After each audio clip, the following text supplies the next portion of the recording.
Okay, Travis, you're ready to go. Okay, good morning. It is 9:01, October 19th, and I'm going to call this meeting of the Planning Commission to order. Need to establish that we have a quorum present. Yes, sir. All 7 members are here on the meeting. Okay. The consent agenda is the first item. The commission may request for a consent agenda item to be moved to the regular agenda for presentation and public comment. Otherwise, the consent agenda will be considered in one vote. Do I have a motion? So moved. Second.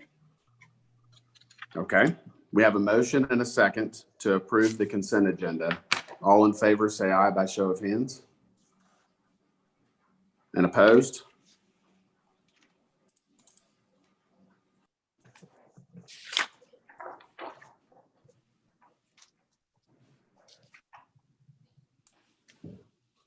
Hillary, was that a 7-0 vote?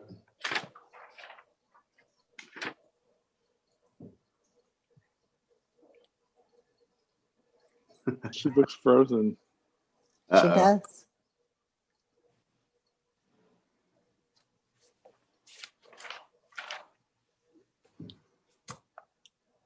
Maybe we'll wait a second to see if she can come back.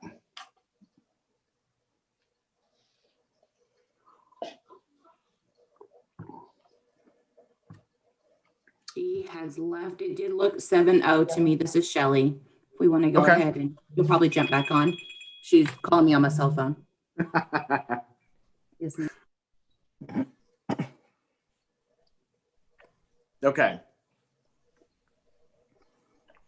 The next item is the regular agenda. Subdivision plats. The Planning Commission has final authority for approval. Appeals may be directed to the City Council. A, preliminary plat for the homestead. Request for approval of a preliminary plat for the homestead being 25.943 acres, generally located west of the intersection of Twin Mountain Drive and Massenburg Drive.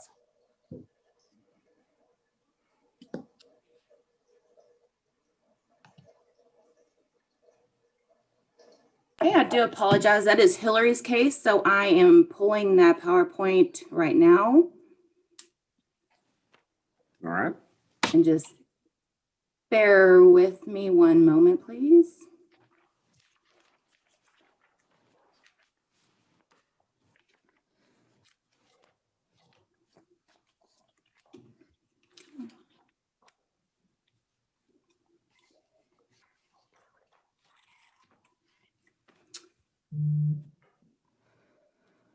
Okay.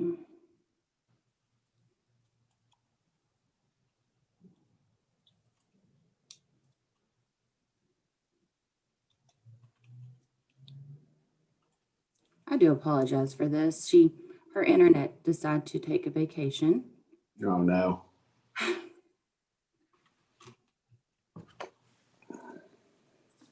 Okay, it looks like this homestead is a preliminary and a final plat. The preliminary plat is 25.943 acres, and the final plat will be 7.975 acres. This Yeah, is before you go further, let me read case B because that's the final plat. The Yes, homestead, sir. section 2, a request for approval of a final plat for the homestead. Section 2 being 7.975 acres, generally located west of the intersection of Twin Mountain Drive and Massenburg Drive. Thank you. This property is zoned RS1 single family residential. The future land use is neighborhood. It is within District 3 Tommy Hebert, and it is in the Country Club neighborhood. This is the proposed preliminary plat. There is a total. Shelly, this is Aaron. I apologize for interrupting, but are all the other members getting to see her screen as the presentation or just that front slide? Just the front slide. Okay, let me. Sorry, Shelly, I apologize for that. No, thank you, Aaron.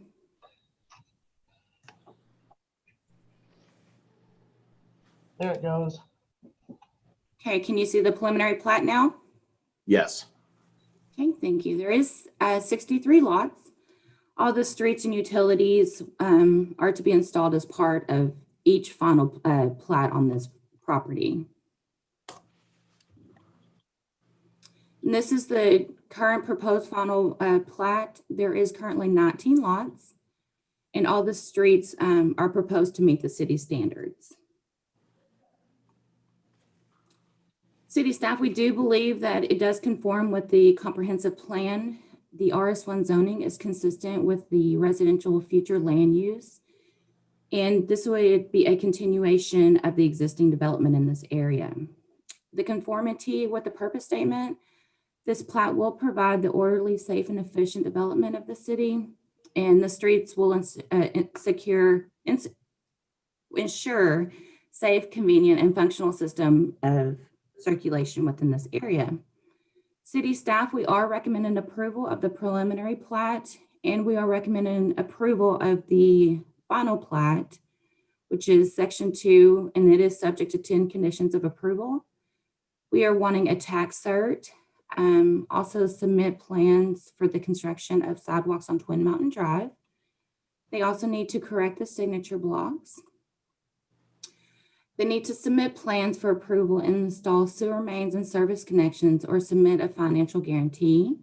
Also submit plans and approval for the installation of water mains and service connections or submit a financial guarantee. Also submit plans for approval and install Twin Mountain Drive or submit a guarantee or seek a variance. Also submit plans for approval and install Lago Vista Drive or submit a guarantee or seek a variance. Also same with Margaret Street, and also same with Canyon Ridge Drive. And the 10th condition is submit and approve for a drainage study.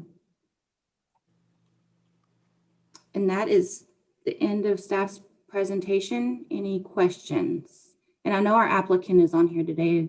If we have any further questions also. Okay. Does anyone have questions for the city staff? All right, we're going to open it up for public comment. Great, thank you, Shelby. Russell with SKG, really just happy to answer any questions. This is kind of a continuation of what they have going out in that area. We thought we had a preliminary plat of this area done years ago. We couldn't find it, so the preliminary plat is kind of going catching and cleaning up and really kind of updating to some new information. And so just happy to be here putting more lots on the ground, and thank staff for their help and whatever other questions you guys may have. Thank you, Russell. Anyone have questions for Mr. Gully? And real quick, I'm so sorry, my internet connection dropped on me. I just want to make sure, I know Shelley was getting the PowerPoint, and I appreciate that. In your staff report, there were conditions from fire that were added. So we want to make sure we have those corrected. They need to make sure that they have the adequate number of homes that are on a single access lot. So we'll add that one, and then fire hydrants as necessary. So apologize for that, but that's technology for you. So just want to make sure that those got on there. Okay. I noticed that. So Yes, sir. The staff reports that are available on the city website are updated and show the 12 conditions. That is correct. Yes, sir. Thank you for that. Okay. Anyone else have questions for Mr. Gully? All right. Is there anyone else that wishes to speak on this case? If so, please state your name and your member district. All right, I'm going to close public comment. Anyone have any comments or wish to make a motion? Make a motion to approve. Second. Okay, we have a motion and a second to approve. Do we need to do these separately, the preliminary and the final, or can we do them together? No, sir, we can do them together as long as we have the motion that is for both of them. So I guess, Ryan, just want to make sure that your motion was to approve the preliminary and the final. Yes. Okay, so we have a motion and a second to approve the preliminary and final plats for the homestead. All in favor, say aye with show of hands. And opposed? And I'm sorry, I cannot see everybody on one screen. So can somebody tell me what the final count was? That was 7-0. Thank you. 7-0. Okay. Preliminary plat of Bentwood Country Club Estates, Southeast area. Request for approval of preliminary plat of Bentwood Country Club Estates, Southeast area, being 49.023 acres located east of the intersection of Clubhouse Lane and Enclave Court.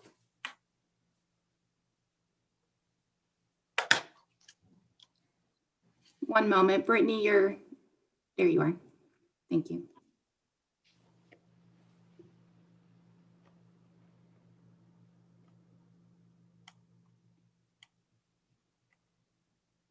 One moment, everybody.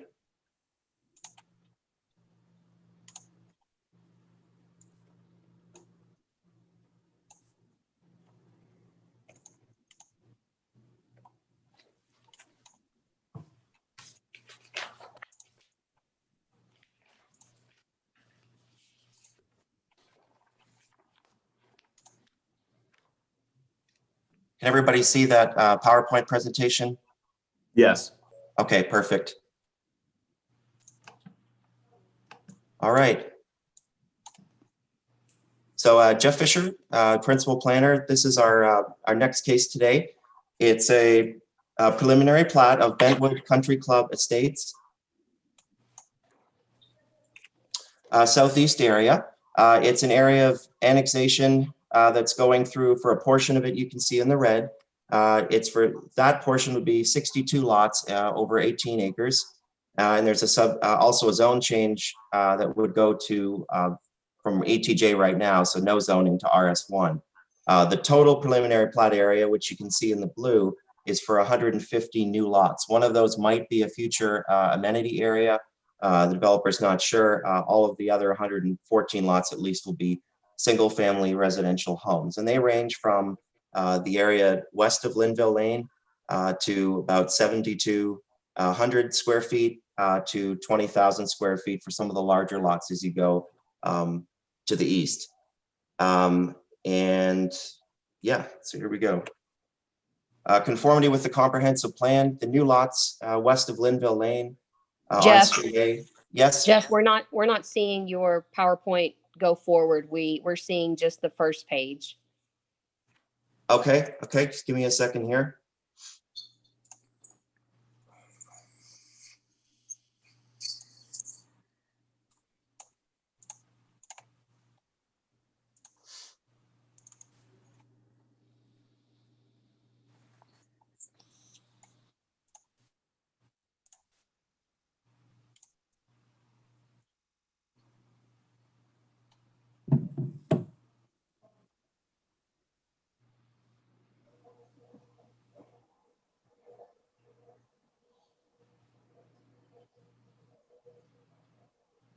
Is everybody seeing that screen change right now?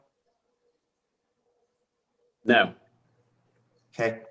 I am now. Now. Yes. Okay, good. Okay.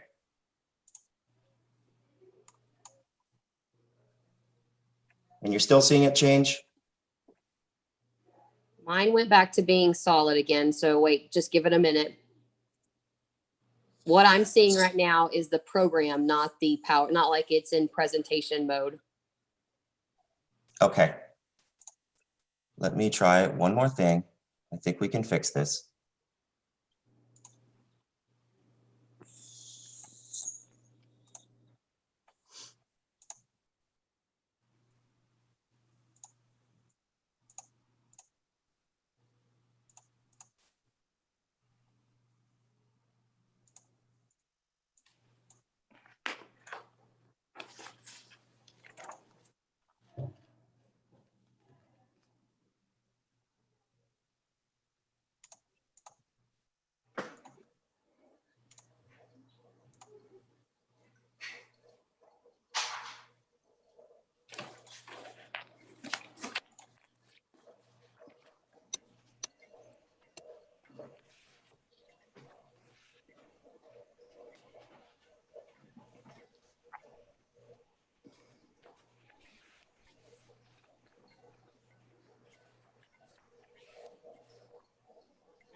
Let me know if you guys can see that.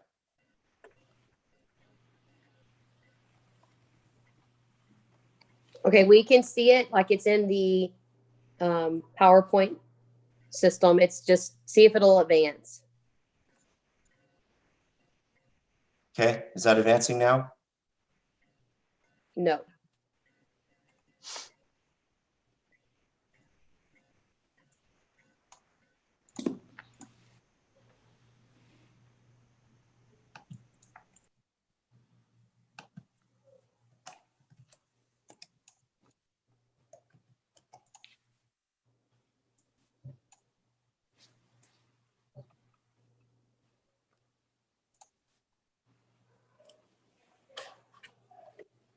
So when you go to share screen, did you Yeah. click share screen 2 or 1, or did you click share PowerPoint, the actual application?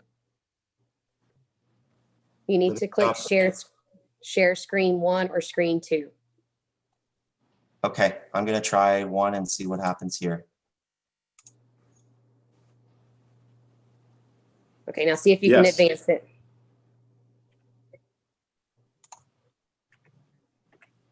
Yes. Yes, I'll that's take it. that. That's it. Yes. All right, thanks Hillary for that. Okay, guys, it's been a crazy morning. So you've seen this already. So there's the 115 residential lots.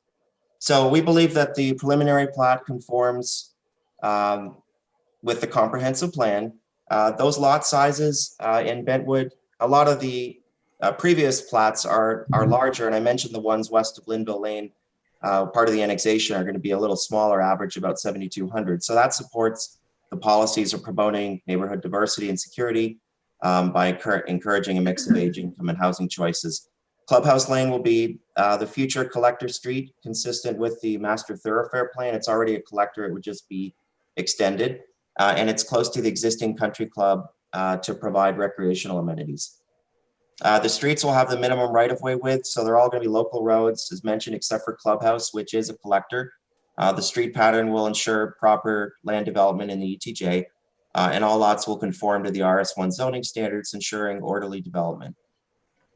So this is some photographs we took. This is the future extension of Clubhouse and Linville. So basically Linville to the north, Clubhouse to the south, and the annexation and the preliminary plat will be east of these areas.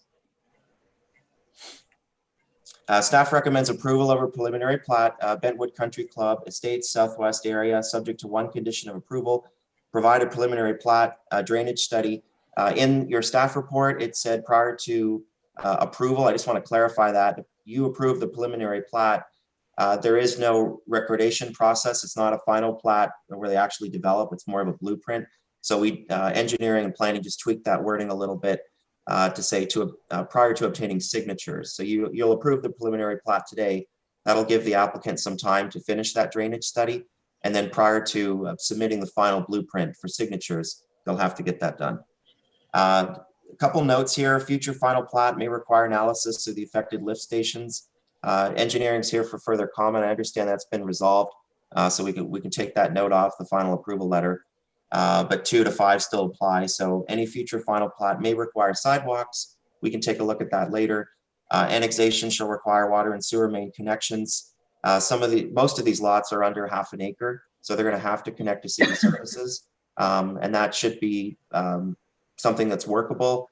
The water and sewer mains are already available and stopped just short of with the previous phases of Bentwood. So those could be extended as part of this approval. The future development is subject to the RS1 standards if the zoning request is approved by council. And finally, I can go back later, but some of those areas that look like alleys, they may be alleys or they may be future drainage easements or pedestrian pathways. So when they come in for final plats, we've just indicated some of those alleys behind there, they're lettered lots. So just label those on any future final plat with the intended use. So if they're drainage easements, just label drainage. If they're pedestrian pathways or both, just label that on the final. And again, that's all of these notes can be addressed prior to final platting. That concludes staff's presentation. I'm going to stop sharing my screen. Is there any questions or comments? Anyone have questions for the staff? All right, we're going to open it up for public comment. Thanks, Russell with SKG Engineering. Jeff, thank you for your presentation. Really just be happy to answer any questions. This is kind of the future direction of Bentwood. Bentwood has pretty much used up all of the original Bentwood land. So they've acquired some additional land from Sheen there to the southeast. And so this is the next future phases of Bentwood. All right. Thank you, Mr. Gully. Anyone else wish to speak on this case? If you would, please come forward. All right, I'm going to close public comment. Anyone want to share thoughts or make a motion?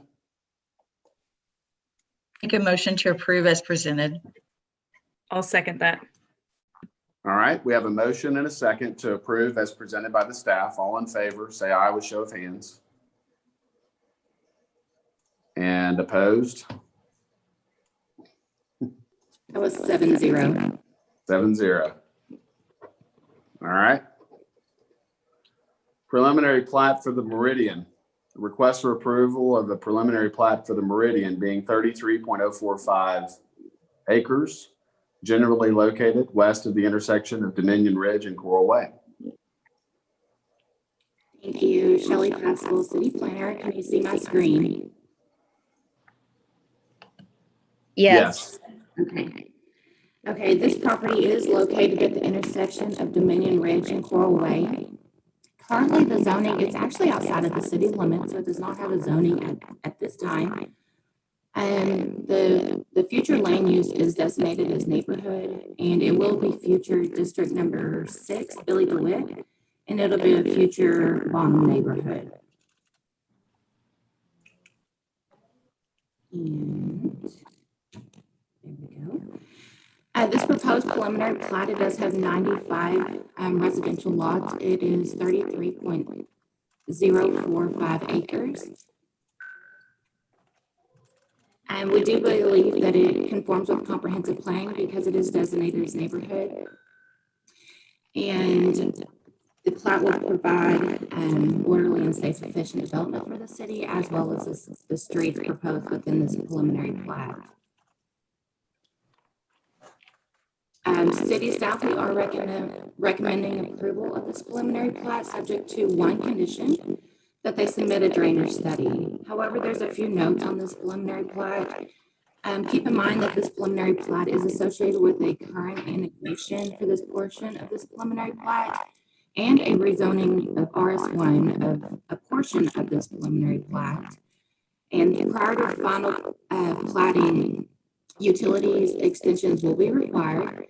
And prior to future development, they must submit a final plat for this property. Any questions on the preliminary plat?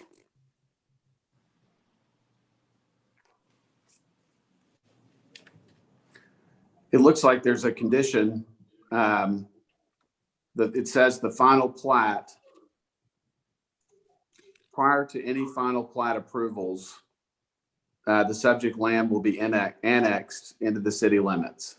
That is correct. They're currently going through an annexation at this time for this property, and they will be moving forward with a final plat for the property also. So if they do not, if this land for some reason is not annexed into the city limits, they can't move forward with development. Well, one thing to consider is they have RS1 lots. So Yes. if you have RS1 lots, you have to be in the city limits to make those viable because you need sewer and water services to keep those lot sizes.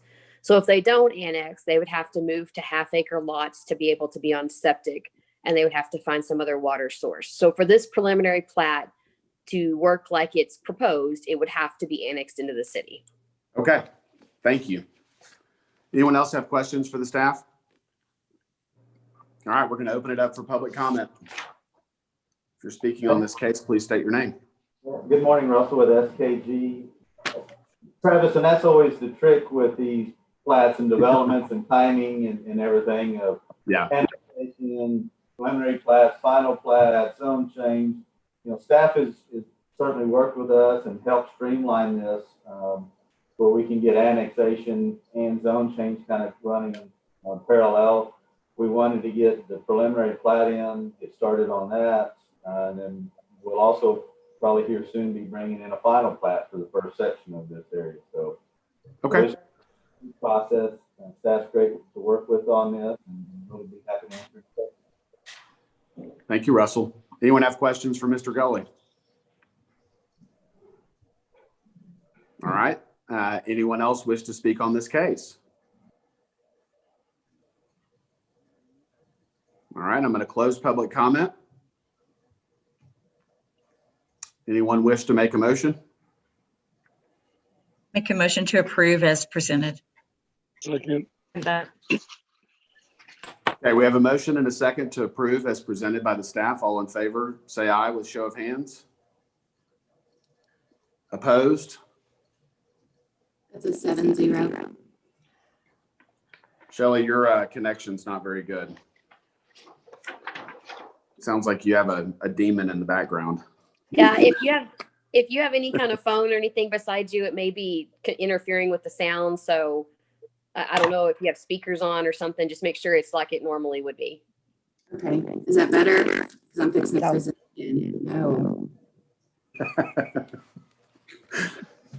All right, Paulann West Edition, Section 15, a request for approval of a final plat of Paulann West Edition being 3.398 acres north of the intersection of First Atlas Street and Johnny Lane.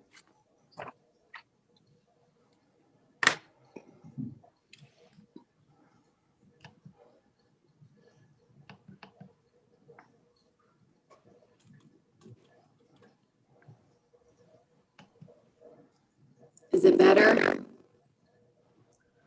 No, but it's bearable. We will endure. Hillary, do you want to? I can present. We'll switch over if y'all can hear my voice better.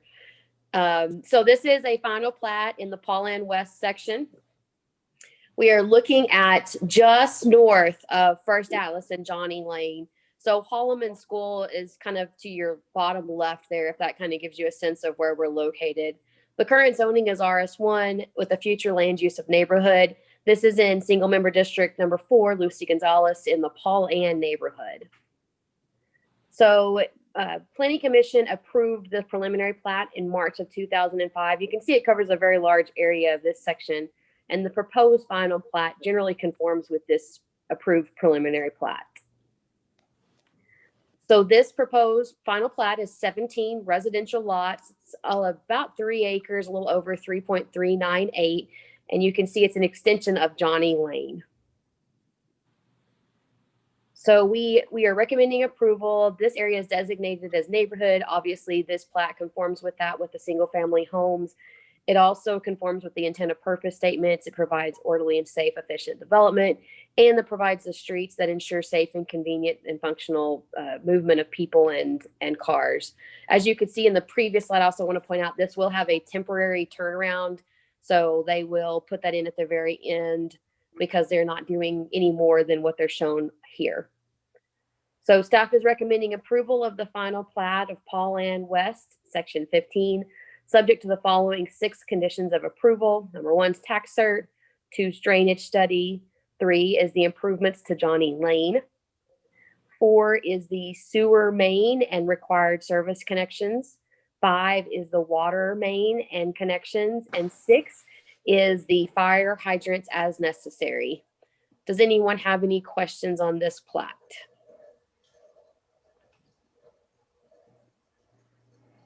All right. Thank you, Hillary. Yes, sir. No questions for the staff. I'm going to go ahead and open it up for public comment. Anyone wishing to speak, please state your name. Thanks. Good morning, Russell with SKG. This is just really another step in an expansion of Paulann West. They've kind of filled in everything south of First Atlas, so they'll start maybe working in short little segments now on the north side of First Atlas, working through there, and then they'll get us some cul-de-sacs, some temporary cul-de-sacs in, and then they'll kind of tie those together at some point in the future with the extension of Montague. I think we also have Joseph Cortese with us, Gary Cortese's son. I guess he's going to be the future of affordable family homes. So you may Yes, want to sir. turn it over to Joseph and let him introduce himself to you. Yes, hello. My name is Joseph Cortese, as Mr. Gully said, and I am the future of affordable family homes. I don't have a whole lot to say other than to just kind of sit here and observe, because this is a little bit of a new experience for me, but I'll turn it right back over to Mr. Gully. Thank you for your time and everything. Thank you, Have Joseph. any questions? Thanks, Russell. Anyone have questions for Mr. Gully or Joseph? All right. Is there anyone else wishing to speak on this case? I'm going to close public comment and open it up for discussion or a motion. I'd like to make a motion to approve as presented, please. I'll second that motion. Okay, we have a motion and a second to approve as presented. All in favor, say aye with show of hands. Opposed?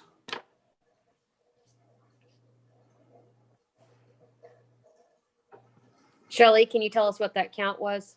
7-0. Hey, thank you. All right.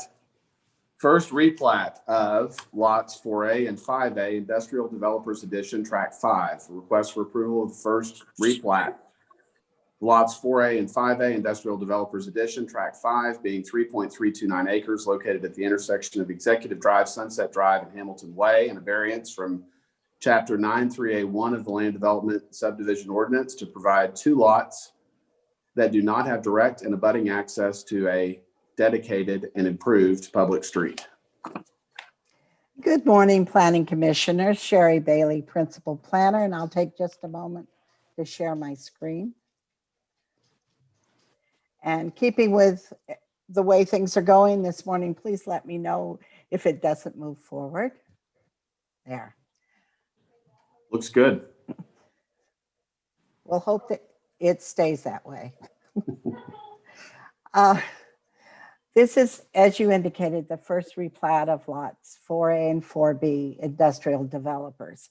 You'll remember that this was on the agenda last month and they requested a 30-day waiver so that we could bring it back, and hopefully some work was done in the meantime. This is a replat. The address is 2142 Sunset Drive and 2141 Hamilton Way. You will recognize this as 2 of the lots and buildings that are part of the hospital complex that is in the process of being sold. The zoning is CG. The vision for this area is commercial. This is in District 5, Lane Carter's district, and it's in the Vista del Aurora neighborhood. This is the proposed final plat. You will notice that there's lots 4B and 5B, 4C, and 5C. And there are 4 commercial lots, 3.329 acres, and it becomes immediately apparent, excuse me, that both lot 4C and 5C do not have frontage and are not abutting a dedicated street. They have asked for a variance, and let me go through that real quickly. The request for a variance is to allow the creation of 2 lots that do not meet the zoning setback requirements, but do not provide abutting street access also. They believe that this is not detrimental by allowing the creation of the lots that do not have the abutting access to the public street and cannot on their own meet building setback requirements. But staff is in disagreement with that. We do believe that it is detrimental and is a negative precedent to establish. The applicant believes under uniqueness that this is a unique situation, and staff would agree that it is a unique situation. Continuing with their request under hardship, This is, and staff believes this is a case where the hardship is self-created by the applicant.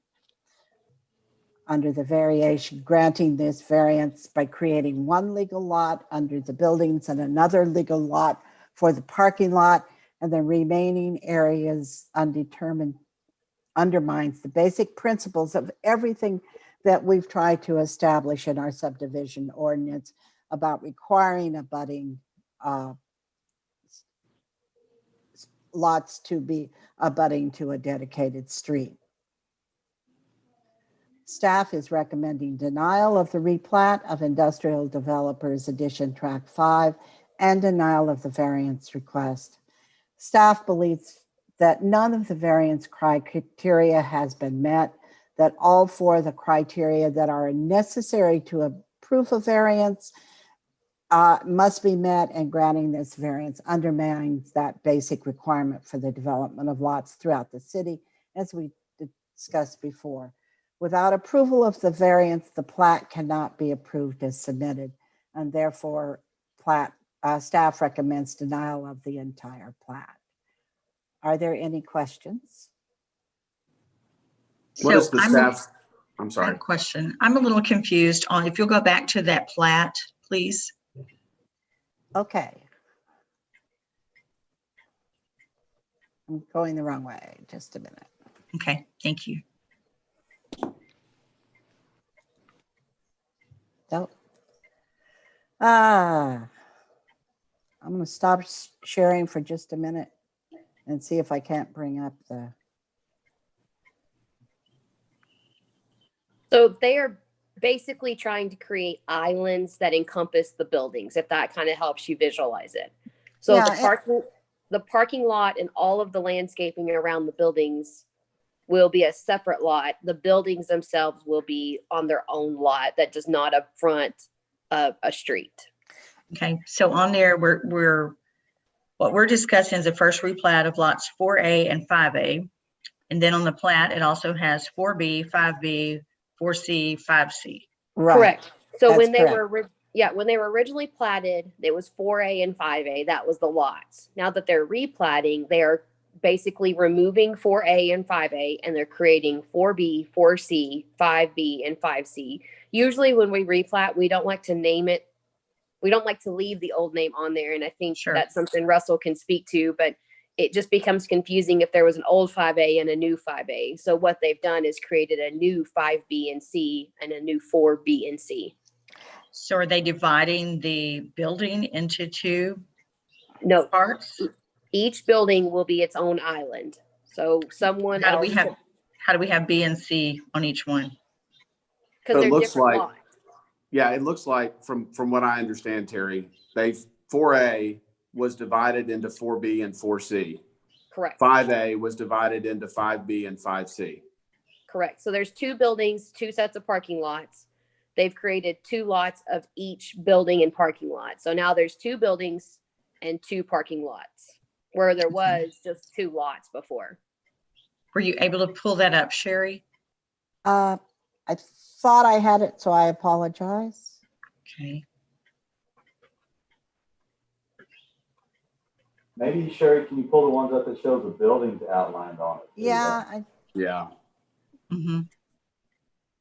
I can't seem to get it to move back.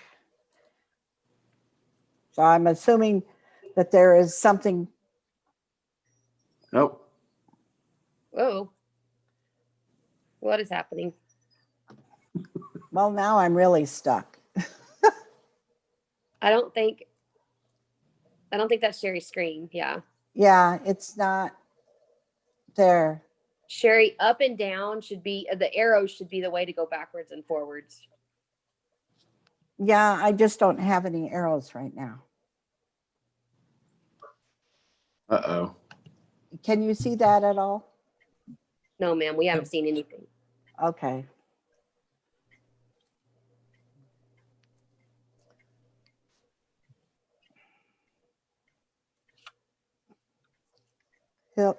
Hillary, essentially what I did was, am I still sharing the screen?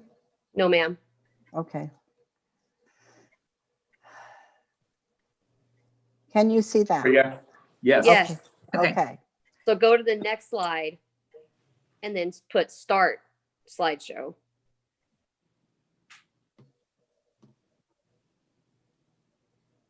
On the top where it says slideshow, there's like a right there. And then it should say start from current slide. Yeah. I'll go with that one. How about that? Okay. There we There we go. go. Can we see it? All right. So just reiterating what was said, 4A has now become lot 4B and 4C. 4B has now become, or 5B has now become 5B and 5C. And both 5B and 4C are the two lots that are not abutting the street. So we also, and again, we can talk to this, but we also gave them several options. So one Right. option was that you just take the lots out to the street. So, you know, the little building lots just Flag it. extend to the street. You could put a flag on it. Yes, sir. You could put a flag on it. Essentially. Yes, you could extend the building lines just straight out so they would square it up. There's multiple options. We just don't believe this is the correct and the best option for the longevity of these lots. Okay, does anyone have any other questions for city staff? If not, I'm gonna turn it over to Mr. Gully and let him explain what they're trying to do here. All right, I'm gonna open up public comment. Thanks, Jeff. Good morning, Russell with SKG. We also have David Pratt with us. He's representing the clients as well, and he can help me explain this as well. But I guess really what it boils down to is quite some years back, and everybody knows, I guess, the community is being sold to Shannon, or however that is being termed, but there's a change of ownership of building and land in that area. In this one little area, I guess, had the hospital community owning the buildings, and then had, and David, help me where I mess up here, and then had another entity owning the land. And then they had the lease agreements and agreements in place about the buildings and the parking lots. And so now that it comes time to kind of perfect all of this real estate deal associated with the hospital sale, you kind of got two different parties, one owning the ground and one owning the building. So they're trying to figure out how to carve this out and make it all work. There's a whole bunch of real estate agreements in place that effectively tie these lots together as far as parking and access and everything. So there's all the legal mechanisms in place to protect the rights of each other parties. We were just trying to create a division, if you will, that matched where the ownership lines kind of are, or ownership versus lease lines. And David, maybe jump in here and help me out, please. Sure. Hi, this is David Pratt, and I'm an attorney who represents the owner. And the gist of all this is that there's a ground lease agreement that has a right of first refusal in it. And our counterparty has exercised that ROFR in order to purchase. And because of the rules of the city and of the Texas Local Government Code 212 regarding subdivision, we believe that we need to apply for a replat in order to operate within the four corners of the right of first refusal. And our counterparty disagrees with us with that. We've invited them to speak today. We've invited them to make changes that the city has requested, and they've been unwilling to do that. And so as a result, in the last 30 days, we've kind of decided that the best thing to do is to just ask the Planning and Zoning Commission to rule on the replat that's before us, before the city. We're not making any changes today. Okay. Thank you, Mr. Platt. Anyone have questions for Mr. Gully or Mr. Platt?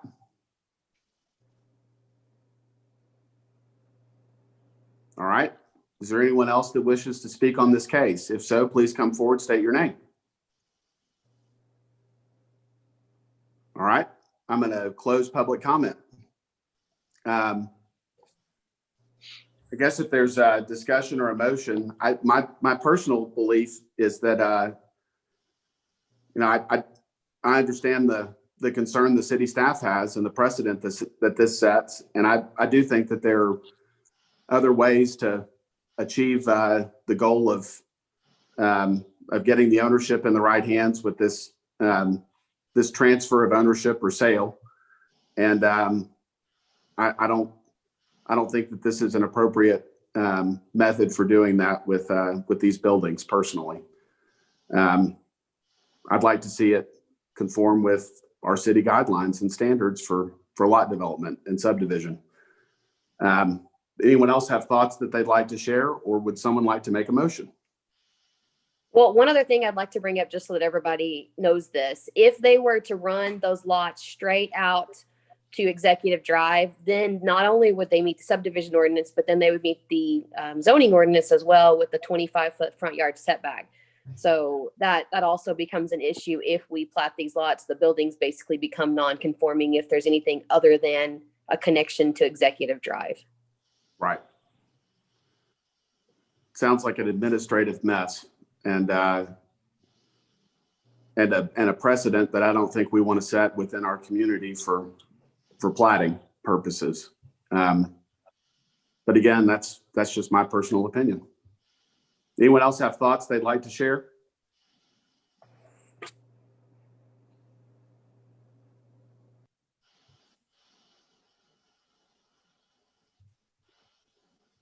Okay.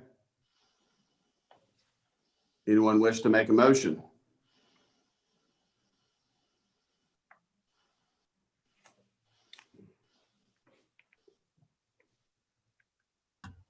Make a motion to deny the request. I'll second. Okay, we have a motion and a second to deny the request. All in favor of the denial, please, by show of hands. And opposed to the denial?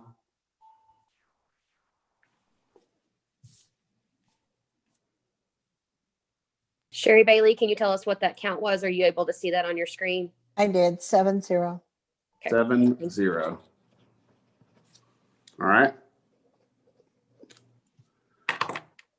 First replat of Lot 28, Block 3, Monterey Addition. A request for approval of the first replat of Lot 28, Block 3, Monterey Addition, being 0.22 acres located at the southwest corner of West Avenue Y and Ben Ficklin Road, and a variance from Section 10.2A2 of the Land Development and Subdivision Ordinance to maintain a minimum paving width of 26 feet in lieu of the required 36 feet with a 4-foot sidewalk, or 40 feet with no sidewalk for West Avenue Y, an urban local street.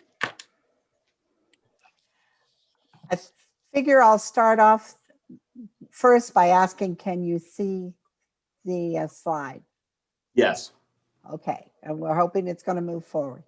As you indicated, this is a replat of Block 3, West Avenue Y and Ben Ficklin Road. You will recognize this. We've had a rezoning on this piece of property to neighborhood commercial. Then we had a conditional use to allow a single family structure to be built on this site. And this is the final slide. Oh, we also had the area that was abandoned and is now being incorporated into this lot as required by the ordinance. So this is the final step for the applicant. The vision for this area's neighborhood and what he intends is with that. It's in District 3, Harry Thomas's district, and it's the Rio Vista neighborhood. This is the lot with the abandoned area, which is now going to be part of the lot. 1,900 square feet now with the abandoned area, 0.22 acres. We did send out 13 notices because this is a residential replat. There were 0 notices in support or in opposition. Rationale is this conforms with the comprehensive plan. The comprehensive plan has designated the area neighborhood. It is also in conformity with the intent and purpose statements. The plat will provide for orderly, safe, and efficient development of the city, and it provides for a systematic and accurate record of the land development. The rationale for the street curb variance along West Avenue Y, the intent is to maintain the 26-foot width of the pavement in lieu of the required 36 feet with the 4-foot sidewalk or 40 feet. We believe that this request is not detrimental to the area. West Avenue Y is currently acceptable for the needs of the area, and so granting the variance will not be detrimental to the public safety or bother the other properties. As you remember, we did have a request a month ago at the other end of Avenue Y, and at that time a variance was also granted. The existing West Avenue Y is in with basically a residential development area that's pretty well built out, except for the end along South Bryant, which is commercial. And the use of this lot is proposed to be for single family housing. It will not add significantly to the existing pattern of traffic in the street. We believe under hardship that not granting the variance would require the streets that are already developed with curb and gutter to be developed with variations in width, and that is not good to the rational movement of traffic. And under variation, as I indicated before, a similar variance was granted by you just last month at the west corner of the same street. Staff is recommending approval of the replat of Monterey Addition, Block 3, Lot 28, and we're also recommending approval of the variance request on the paving width for West Avenue Y, and we're recommending that there be 2 conditions of approval. Number 1 is the copy of the tax certification. Number 2 is prior to the plat recordation, prepare and submit plans for the requirements for West Avenue Y or request a variance. And in this case, we're recommending that that variance be granted. Are there any questions? All right, anyone have questions for the city staff? All right, I'm going to open it up for public comment. If you're speaking on this. Thanks, Ms. Bailey, on that. We would just ask your approval of the replat with the approval of the variance on the street width as well. Be happy to answer any questions. All right. Anyone have questions for Mr. Gully? All right. Anyone else wish to speak on this case? Please come forward, state your name.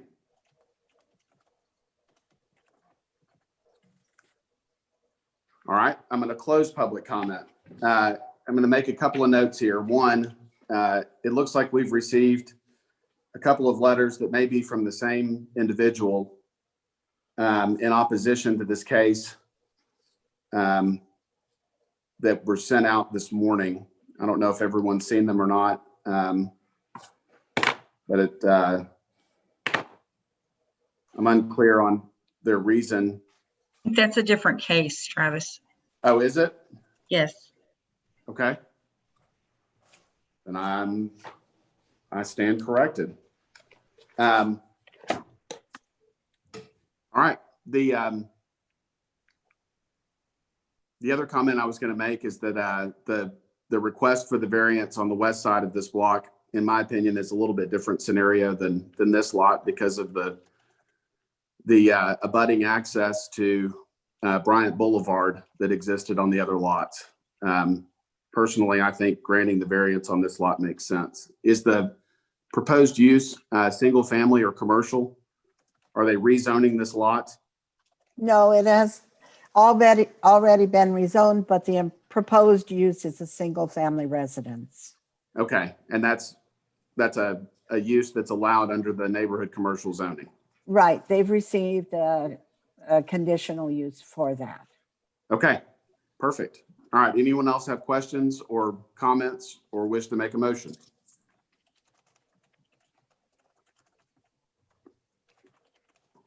Make a motion to accept as presented, please. I'll second that motion. Okay, we have a motion and a second to approve as presented. All in favor, say aye by show of hands. And opposed? Sherry Bailey, do you know, could you see the count? 7-0. Okay, thank you. All right. I'm sorry, I don't see Luke. Was he in on that vote? Say that again. That was a 6-0. Oh, Luke stepped I- out. Oh, okay.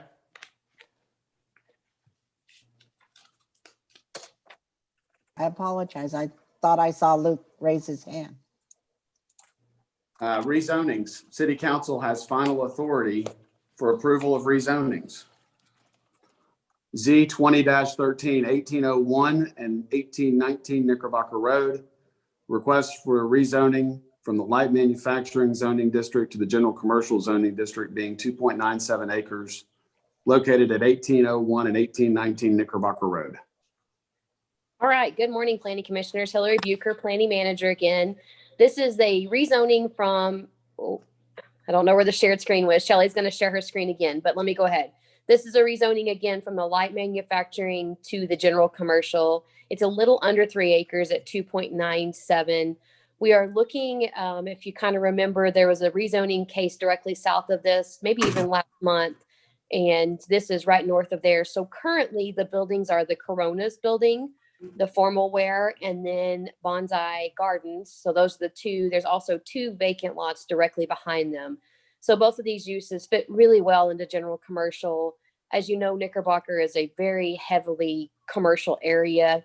Light manufacturing was originally proposed when this was subdivided in, I believe, 59. They thought this area was going to be an industrial park. So they created this whole area where now you see the bowling alley and Ace Hardware, and all this was initially thought to be an industrial park. Shelley, can you get the PowerPoint back up?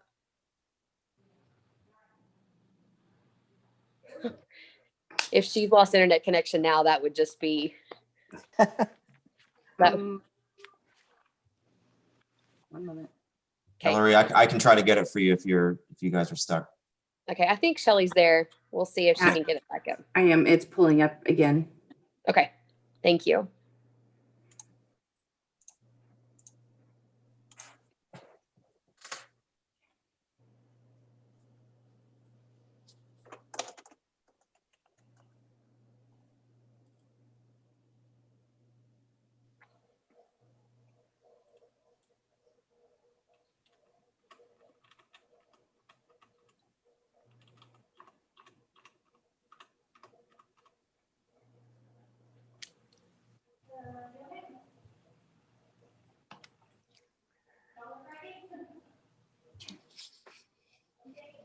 Okay, is it up?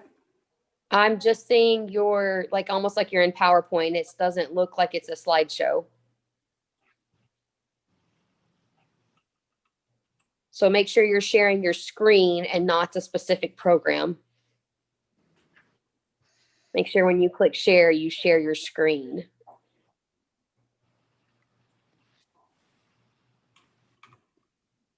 Okay, there we go.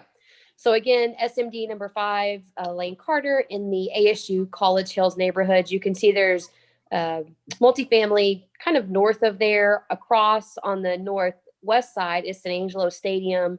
And then again, Ace Hardware and stuff to the south. So if you'll proceed to the next slide. The current zoning in this area is ML. Like I said, right south of these buildings, again, there was a rezoning to general commercial. I think it fits in more with the area. The future land use of this area is designated as commercial. So these are just some photos. On the left, you have the applicant's property, the Corona's property. On the right, we're showing the adjacent COSA initiated. So the Corona family owns 3 of the 4 properties. So there was 1 property left, which is currently a restaurant. COSA initiated it. I sent a letter as soon as we decided that to the applicant and have not heard from them. But again, their use currently falls within this proposed general commercial zoning, which quite a few things do. So I don't really think it's going to limit the use of that building. So the back 2 properties, again, they are vacant currently. They're both owned by the Corona family, and Ms. Bunyard is, I believe, available with Mr. Ridgway. So they'll be able to speak to these. Again, apartments to the north and then kind of commercial surrounding them. So we sent out 6 notices. We've received 0 in favor and 0 in opposition. We believe this is compatible. Again, CG supports the retail businesses that are clustered in this area. The properties comply with the CG zoning standards. They currently have 25-foot front yard setbacks and then no side or rear yard setbacks because there's no existing residential abutting. They do have paved parking that's existing. And then again, this area is mostly commercial with some residential, but it is multifamily that allows for the continuation of existing development. So the comp plan has designated this as commercial since the early 2000s, and it's been retail or vacant since the 70s or 80s. So it's been quite a while it's been developed in this fashion. Again, the rezoning to ML was in the 50s. We see little to no impact unless temporarily while the 2 vacant properties become developed. We do see a rezoning in this area would allow the existing businesses to continue, and additional commercial development could occur with the rezoning. So again, the development pattern is predominantly commercial, and the rezoning would allow continuation of the adjacent area. So staff is recommending approval of the rezoning from the light manufacturing ML zoning district to the general commercial CG zoning district. Does anyone have any questions? All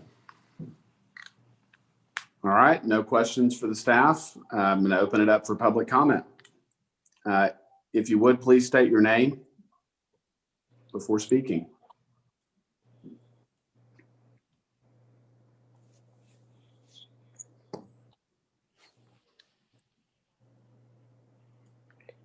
Tom, would you like to make a comment, or Patricia?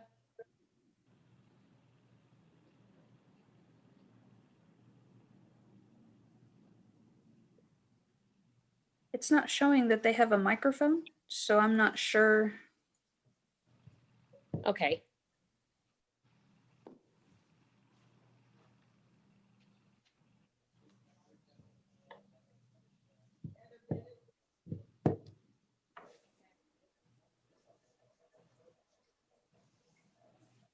Well, again, we're recommending approval, so I don't know if they'll have any specific comments. Okay. Is there anyone else wishing to speak on this case? If you would, please come forward and state your name. Okay. All right. I'm going to close public comment. Do you want to have any thoughts or wish to make a motion? Make a motion to approve. Second. Second. All right, we have a motion and a second to approve as presented. All in favor, say aye by show of hands. Opposed? Does anyone have a count on that? Shelley, Sherry? 7-0. That one should be 7. Okay, thank you, Jeff. Okay. Okay. Z 20-14 Old Stone Drive, a request to zone a property to the single-family residential RS1 zoning district in connection with an annexation being 10.480 acres located along South Old Stone Drive.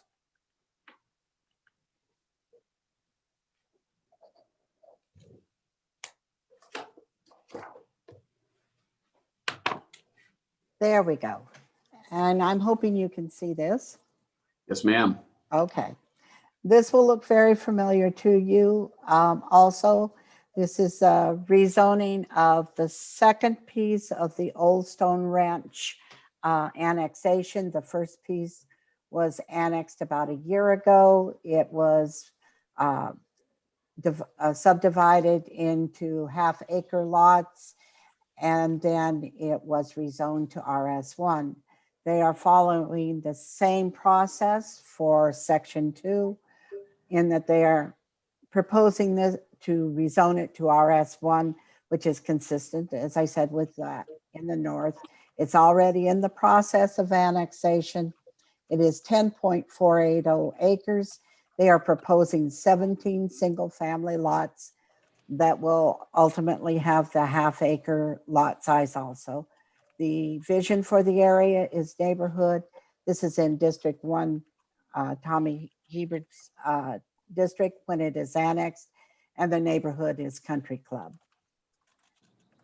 This again shows you phase 1 and phase 2, which is in the process. Following along with what I was just speaking about, phase 2 will be the annexation. It will be coming to fruition before City Council almost at the same time that the annexation ordinance is approved. So the timing was initially set for that purpose so that it followed along exactly. This is the area which is south of the existing home area that's been constructed. 4 notices were mailed out. There were 0 in favor and 0 in opposition. The information on here is basically what I've already covered, in that it was at one time all one piece of property. Phase 1 has been almost completed. They're now moving into phase 2. This is the preliminary plat that you approved originally with phase 1. And you can see that the lots there are consistent in size and will also require the RS1 zoning. The rationale for this is it's compatible with plans and policies. The RS1 zoning is in keeping with the neighborhood future land use.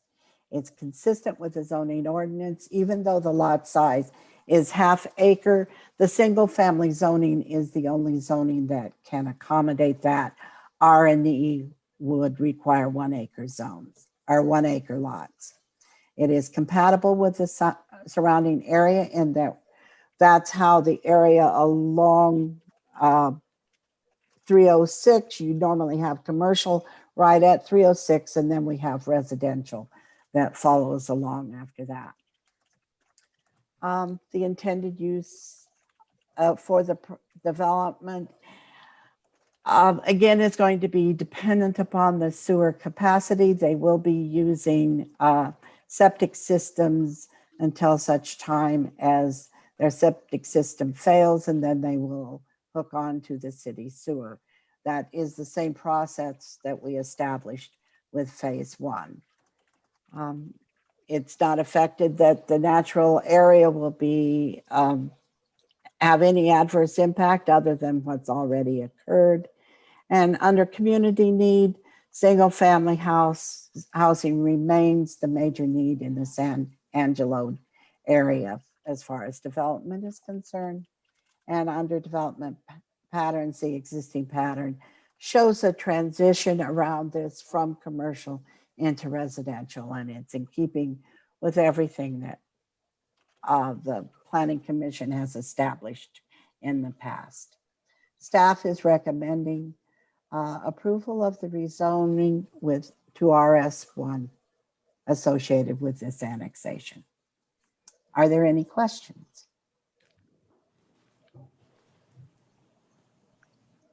All right, no questions for the staff. I'm going to open it up for public comment. If you wish to speak on this case, please state your name. Good morning, Russell with SKG. Thank you, staff, and just be happy to answer any questions and would ask your approval of this zone change. Thank you, Mr. Gully. Anyone else wish to speak on this case? If you would, please come forward. All right, I'm going to close public comment. Anyone wish to share their opinion or make a motion? Make a motion to approve as presented, please. Second. Okay, we have a motion and a second to approve as presented by the staff. All in favor, say aye by show of hands. Opposed?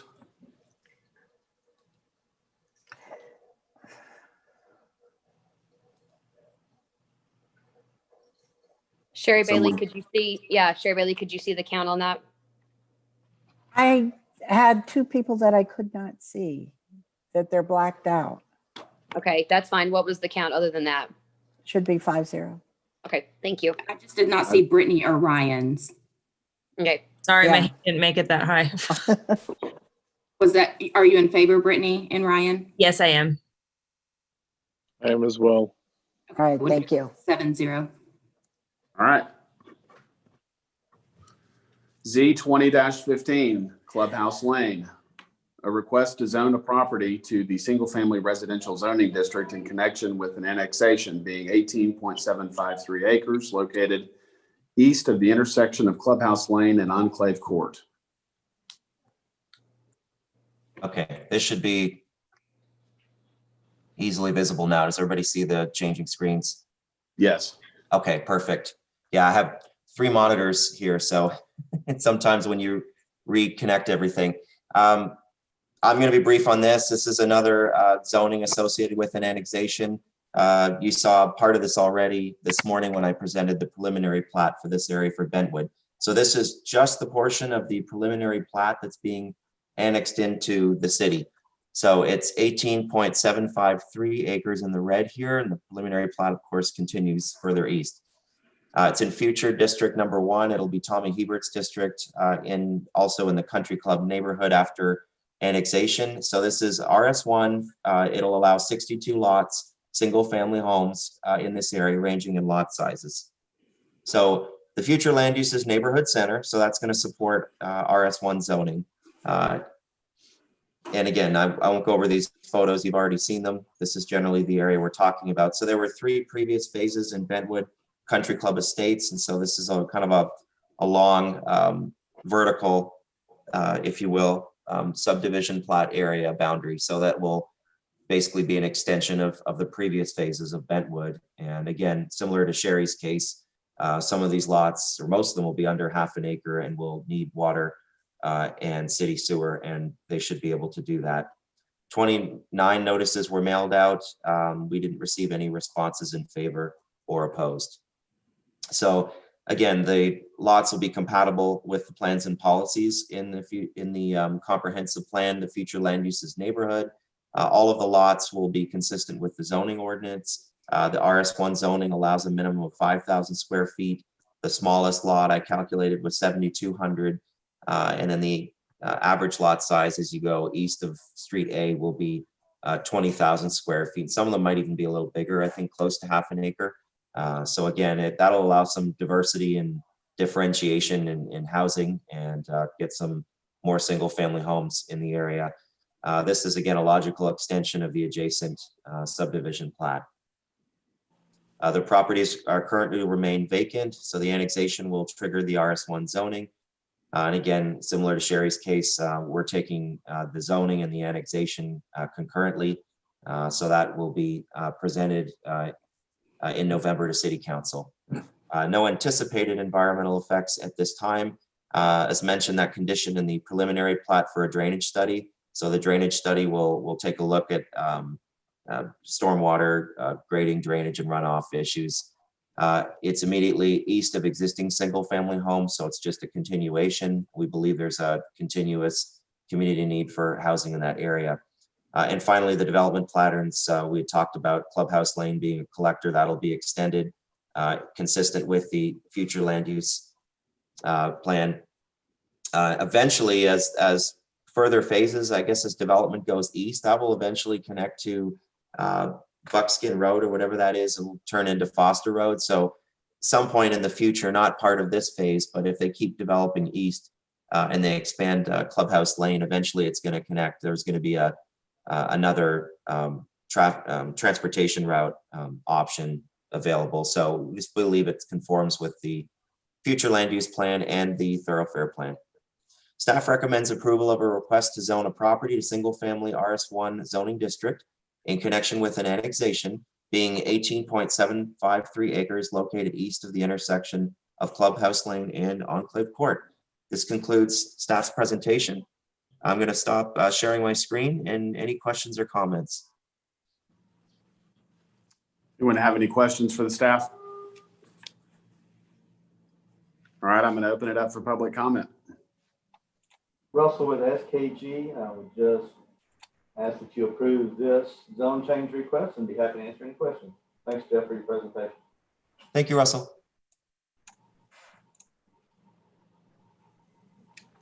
All right. Anyone else wish to speak on this case? I'm going to close public comment, and if anyone has a thought or a motion to make. A motion to approve. Second. All right, we have a motion and a second to approve as presented by the staff. All in favor, say aye. Opposed? And I've got 7-0 on that. All right, Z 20-16, 122 West 2nd Street, 34 West 3rd Street, 209 and 215 Gillis Street.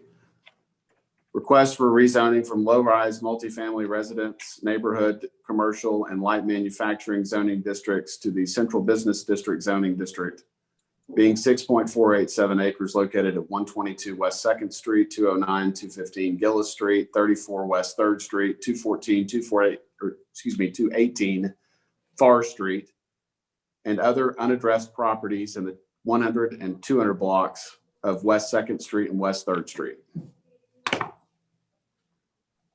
As you can see, hopefully by the slide, this is a fairly large area. It's almost 2 complete blocks.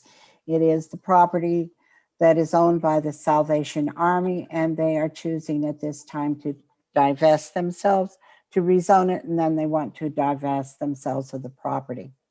It's in total 6.487 acres. There are 16 separate properties. It's in District 3, Mr. Thomas's district, and the neighborhood is downtown. The zoning is a mix of zoning, ML, RM, 1, and CN, and the proposal is to take it all of the zoning to the CBD or downtown district zoning.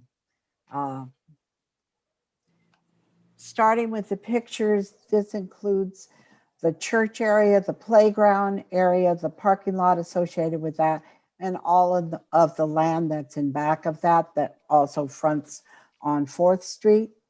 This is the Gillis Street property that's across from the Performing Arts Center. It also includes the fenced-in area, which is a major piece of property along 2nd Street and Gillis. It includes the shelter building itself. This is the other corner that's on Gillis and West 3rd. There are 3 homes that are in the middle of that first block area, and those homes are not included in this rezoning, and they will remain RM1. We did send out 34 notices.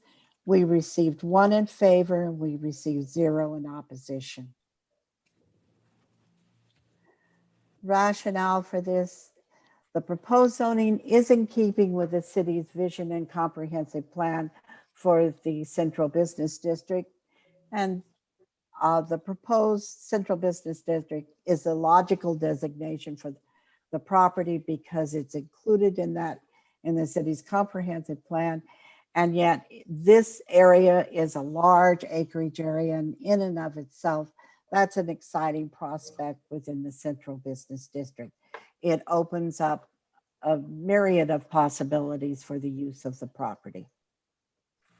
We believe that the properties and their location, they're immediately adjacent to the economic, cultural, and entertainment centers for the downtown area. And the zoning is, again, only makes sense. The changed conditions in this case, and what staff was so excited about, is seldom are there that many properties within a downtown area that come together for a rezoning and are being offered up at the time for sale. This is a unique opportunity to the downtown area, and staff is excited about that. And the community need is demonstrated in the Central Business District.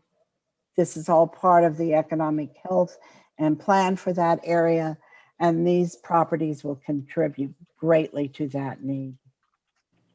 We believe that there is no additional effect on the natural environment. These areas are all within a developed area. And the property has access to 2nd Street, 3rd Street, and 4th Street, Gillis and Farr.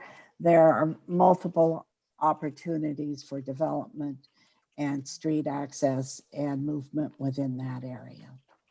So staff is recommending approval of the rezoning from light manufacturing, low-rise multifamily, and neighborhood commercial to the Central Business District. Are there any questions? Okay. All right, no questions for the staff. We're going to open it up for public comment. I'm Steve Eustace, and I represent the Salvation Army, who's seeking this zone change request, and be happy to answer any questions if there is some. Thanks. Thank you, Steve. Anyone have questions for Mr. Eustace? All right, anyone else wish to speak on this case? I'm going to close public comment. Anyone wish to make a motion or share their thoughts? Make a motion to approve as presented. Second. All right, we have a motion and a second to approve as presented. All in favor, say aye with show of hands.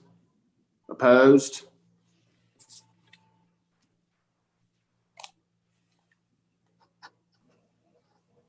I got 7-0 on that one. Thank you. Z 20-17 Dominion Ridge Drive, a request. Thanks. Yes, sir. Z 20-17 Dominion Ridge Drive, a request to zone a property to the single-family residential zoning district in connection with an annexation on 18.325 acres located west of the intersection of Dominion Ridge and Coral Way.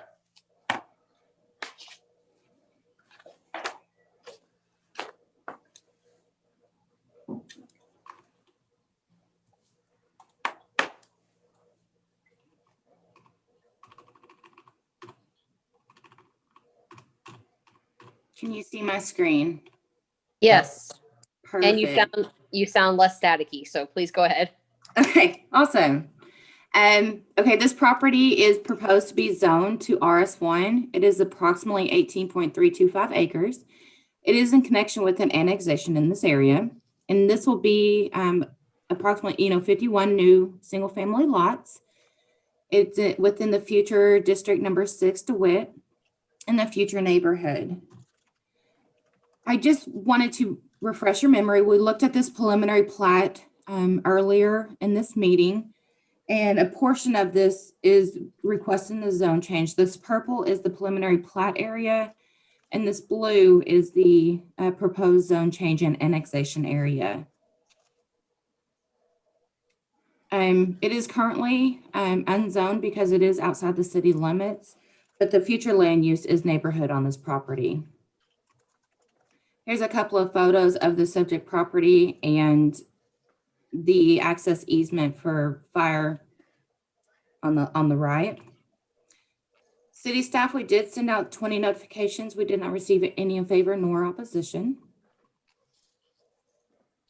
It is proposed to be RS1, which is consistent with the neighborhood future land use in the comp plan. Within that neighborhood policies is to promote neighborhood diversity and housing choices within City of Angelo. These lots will average approximately 80 to 130 to 150 in size, which is a little larger than most properties in this area of town. Therefore, it will provide options in the housing process consistent with this above policy. We do believe that it is consistent with the zoning ordinance. The new lots will comply with the RS1 zoning, and they will be serviced by extensions of both Dominion Ridge, Royal Oak, Meridian Drive, and Street A. These streets will ensure efficient traffic flow. We do believe that it is compatible with the surrounding areas. This area is mostly consists of single-family homes. Currently, the property is vacant and it is outside the city limits, but there has been an annexation that has been requested. Since the lots are under half an acre, they will require the extension of both water and sewer. And there is water and sewer directly to the east of the subject property. We do not feel that there will be any adverse effects on the natural environment. And we do feel that there is a community need for additional single-family homes in San Angelo. This is a logical and orderly development pattern. It is an extension of the existing neighborhood. And there will be several extensions of streets in this area. City staff, we are recommending approval of this proposed zone change to single-family residential in connection with an annexation being 18.325 acres located west of the intersection of Dominion Ridge and Coral Way. Any questions? Any questions for the city staff? All right, I'm going to open it up for public comment. Morning, Russell with SKG. Thanks, Shelley, for that. And we just ask your approval of the zone change. All right. Thank you, Mr. Gully. Anyone else wish to speak on this case? A motion to approve. All right, I'm going to close public comment. Now we've got a motion to approve. And a second. And a second. So we have a motion and a second to approve as presented. All in favor, say aye with show of hands, please. And opposed? I do apologize, Joe. Mr. Spano, I did not see your hand. Oh, is that for in favor? Yes. Okay, that will be. Raise it high enough. That will be a 7-0. All right. Conditional uses. The Planning Commission has final authority for approval. Appeals may be directed to City Council. Amendment to CU 1903, 325, 329, and 334 West 13th Street and 1210 North Bryant Boulevard.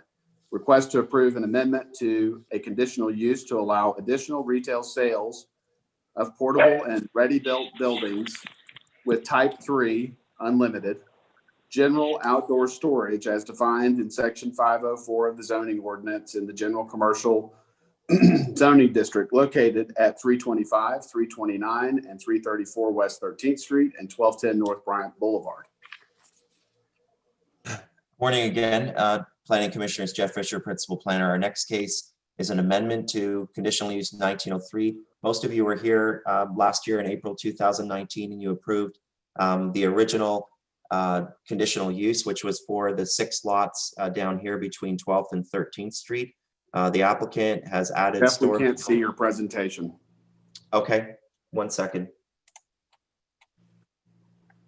Okay, can you see that now? Yes, we can. Thank you. Perfect. Okay.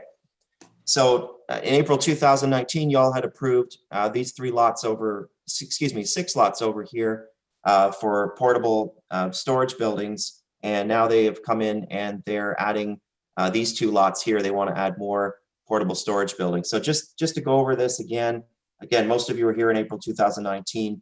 The CG zoning right now allows 10% of the lots to be covered with storage buildings. So those portable ready-built buildings are considered retail sales and service. So you can have that by right by 10%. But in order for this business to work, this is not a large area here. Each of the lots are only 5,000 square feet. So y'all had approved the first conditional use. So this is just an amendment to expand it onto these 2 properties here and allow unlimited. Oh, I'm sorry. Go ahead. I can ask questions when you're done. I'm sorry to interrupt. Okay, you can ask now or I can continue. No, go ahead. Go ahead, Jeff. Okay, sir. No problem. So this is District 4, Lucy Gonzalez in the Blackshear neighborhood. The future land use is commercial and the zoning is CG. So the original 6 lots included a sales office and 2 paved parking spots over here. So they comply with that and as well as certain conditions.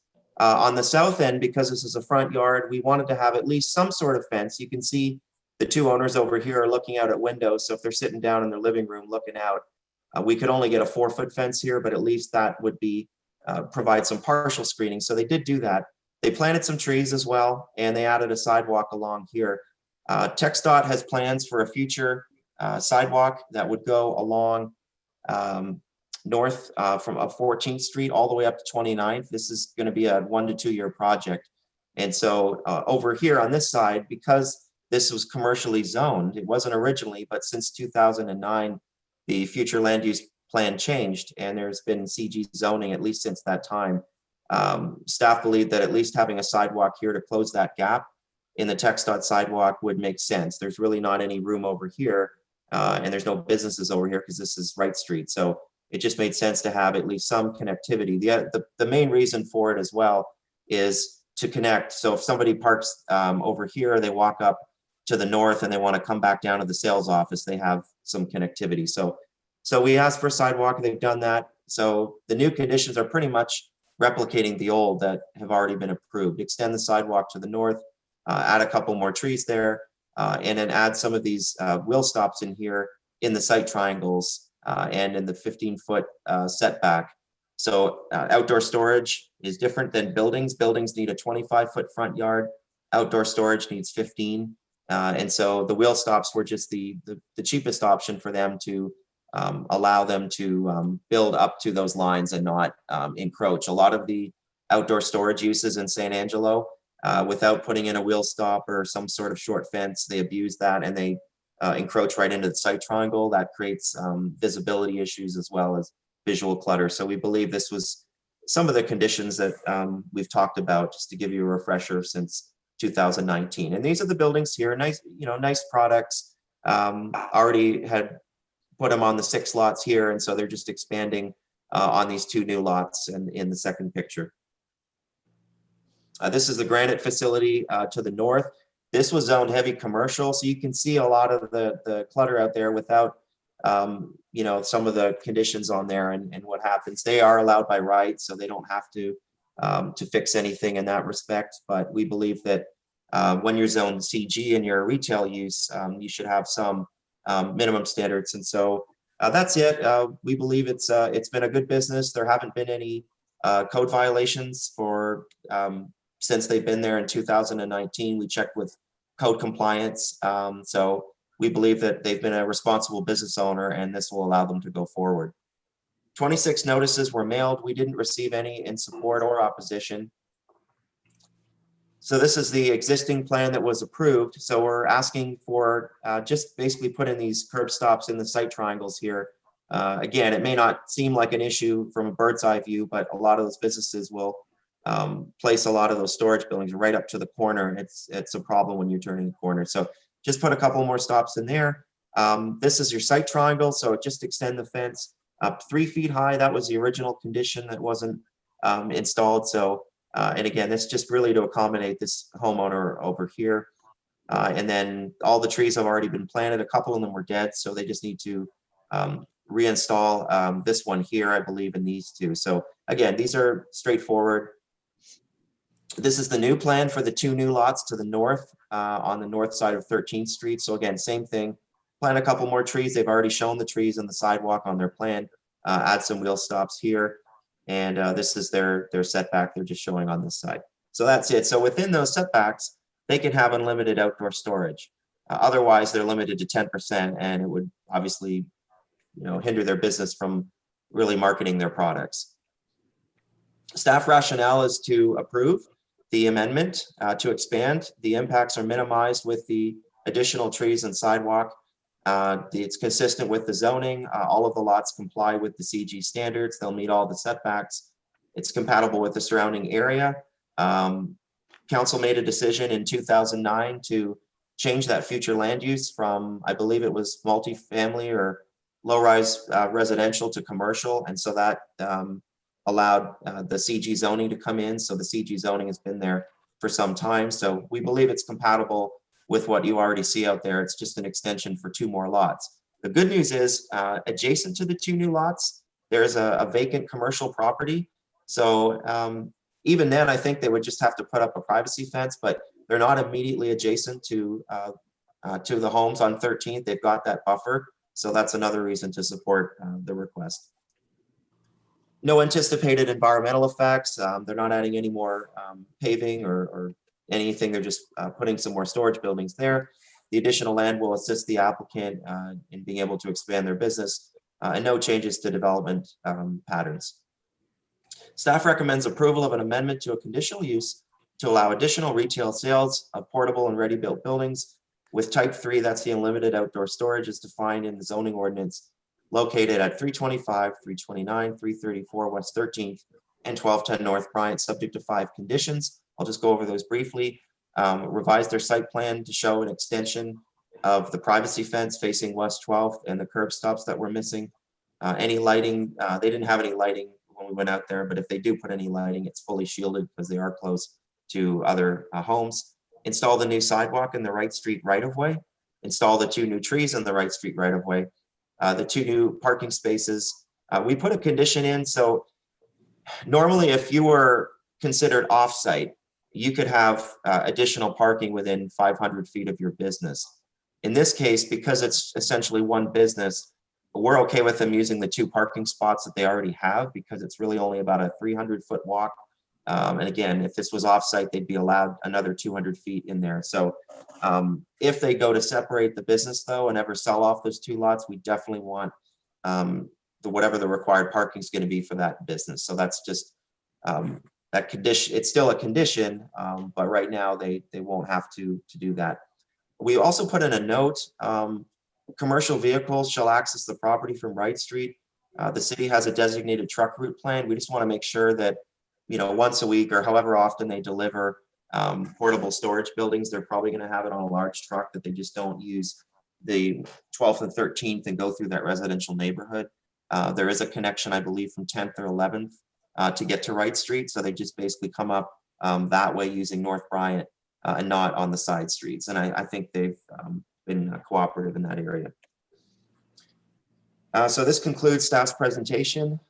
Any questions or comments? I'm going to stop sharing my screen now. Anyone have questions for the staff? So Jeff, on this, make sure that I am correct. So we have the divided, I think it's an alleyway that divides those properties. Is that right? That's correct.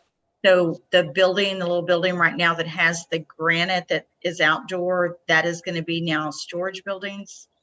No, the granite area, Commissioner Jackson, is to the north of these businesses. And so okay. This is going to be immediately south of the granite facility on the vacant lot. Okay, so the granite will stay there. It's just those 6 lots that we had discussed before.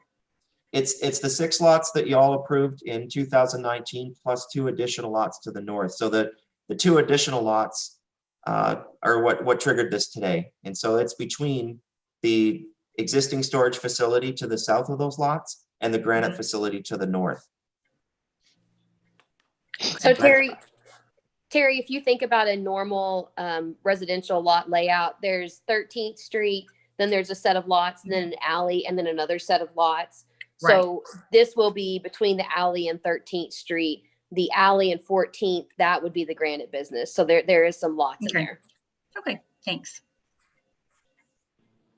All right, any other questions for the staff?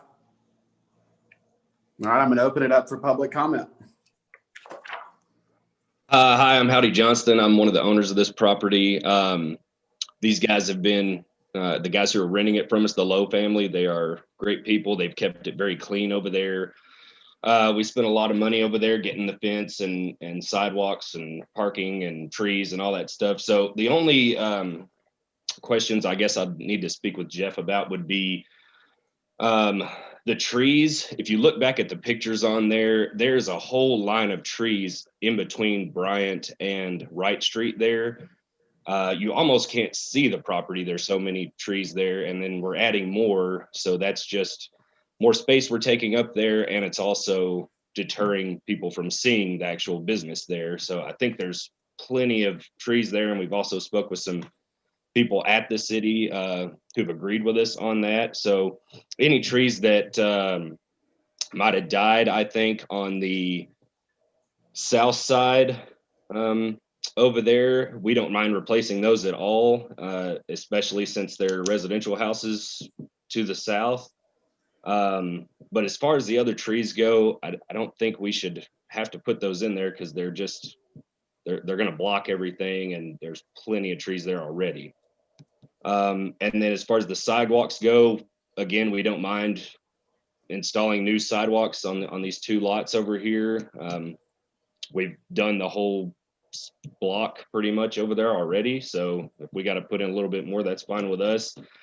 Or if TxDOT already has a plan in the next 2 years to go do that, and our tax dollars are paying for that, if we could put a timeline to extend the time on that so that we wouldn't have to come out of pocket to do that, that would be great too. But if not, we'll go put them in. So I guess I will start, if that's okay. I will start with the tree question. I think that's definitely something staff can work with the applicant on if the board's willing to let us do that. If there are existing trees there and they would be similar, they don't have to be exactly, they're kind of spaced out there evenly, but they don't necessarily have to do that. So if the board is willing to let us work with them, what we might say is that 2 trees front right street, and then determine if there's existing ones there, we'll use those. If there's one existing, then we'll put 1 new one in. So if the board's willing to let us work with the applicant, we can definitely do that on the tree line. And Jeff can probably speak to the sidewalk a little better. My understanding is TxDOT is putting it along the Bryant frontage. So this would be supplementary to that, but I'll let Jeff speak to that. Okay, so just to confirm on the sidewalk, Bryant, the TxDOT plans that we had reviewed will show a sidewalk on the Bryant frontage north of 14th and going up to 29th. There will not be any sidewalks in this area south of 14th. And so this is unique because a lot of these businesses between 14th and I guess maybe 10th Street, like just north of Taco Bueno, because they all face Wright Street and they don't actually have access to Bryant. There's just a very narrow area, and that's where Howdy's talking about, where there's already some trees there. There's no sidewalk plans, and so we just believe that the sidewalk extension here is really to benefit this property owner and also to allow some connectivity, because there is a small sidewalk where the granite store is.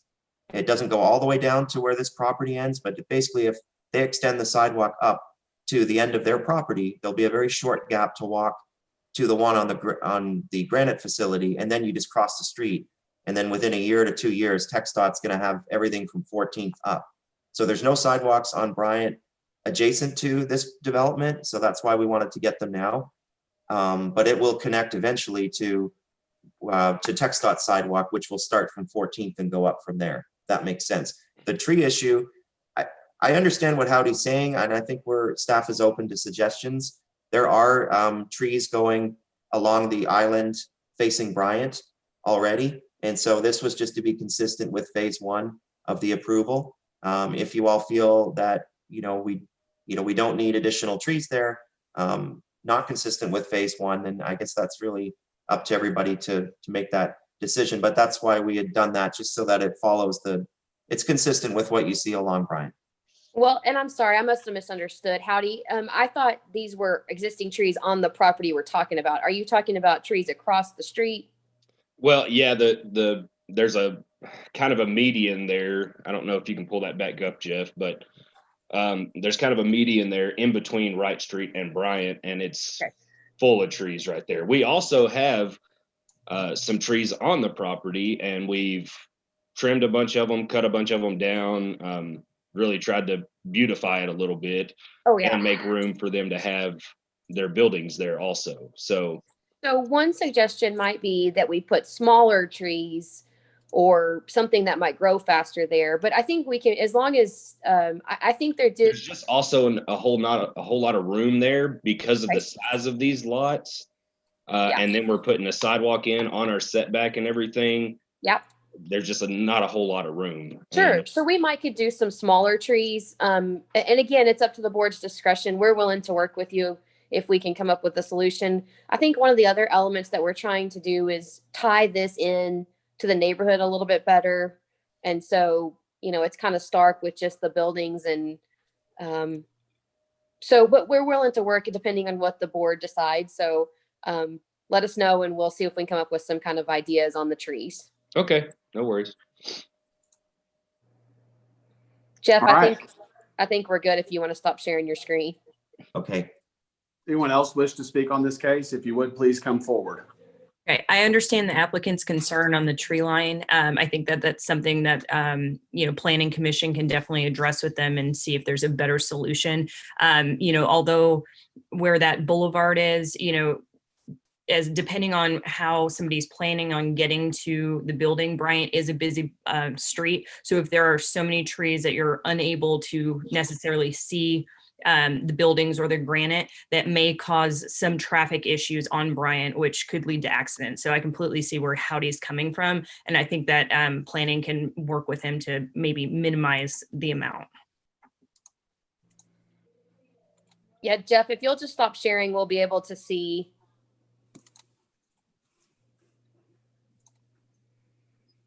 Yeah, like I said, we can come up with smaller trees or something that would work. So I if y'all are, willing to let us work with them, if we want to say 2 trees along this property and maybe we put one on 13th and then one on Bryant, or, come up with some sort of a combination of smaller or larger, depending on, we don't want to block the view of the business for sure. We're pretty much already blocked there with the trees that are in the median is the only reason I brought it up. So sure. I mean, they're already pretty tall and yeah, you already can't see pretty much as it is there already. I'm a fan of trees, don't mind spending a little money to make it pretty over there, but with the size of these and everything, I just don't see the necessity of it. So Howdy, are you okay replacing the 3 existing ones that were dead? Yes, sir. Yeah. Okay. All right. Anyone else wish to speak on this case? If you would, please come forward and state your name.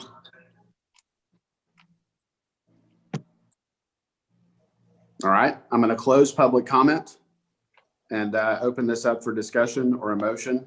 This is, I vaguely remember this case when it came through the first time. And I think commercial development along Bryant is important. These are narrow lots, and so it limits the use of commercial development in this area. I know that these storage buildings are a necessity, and I just I feel like what's there is adequate.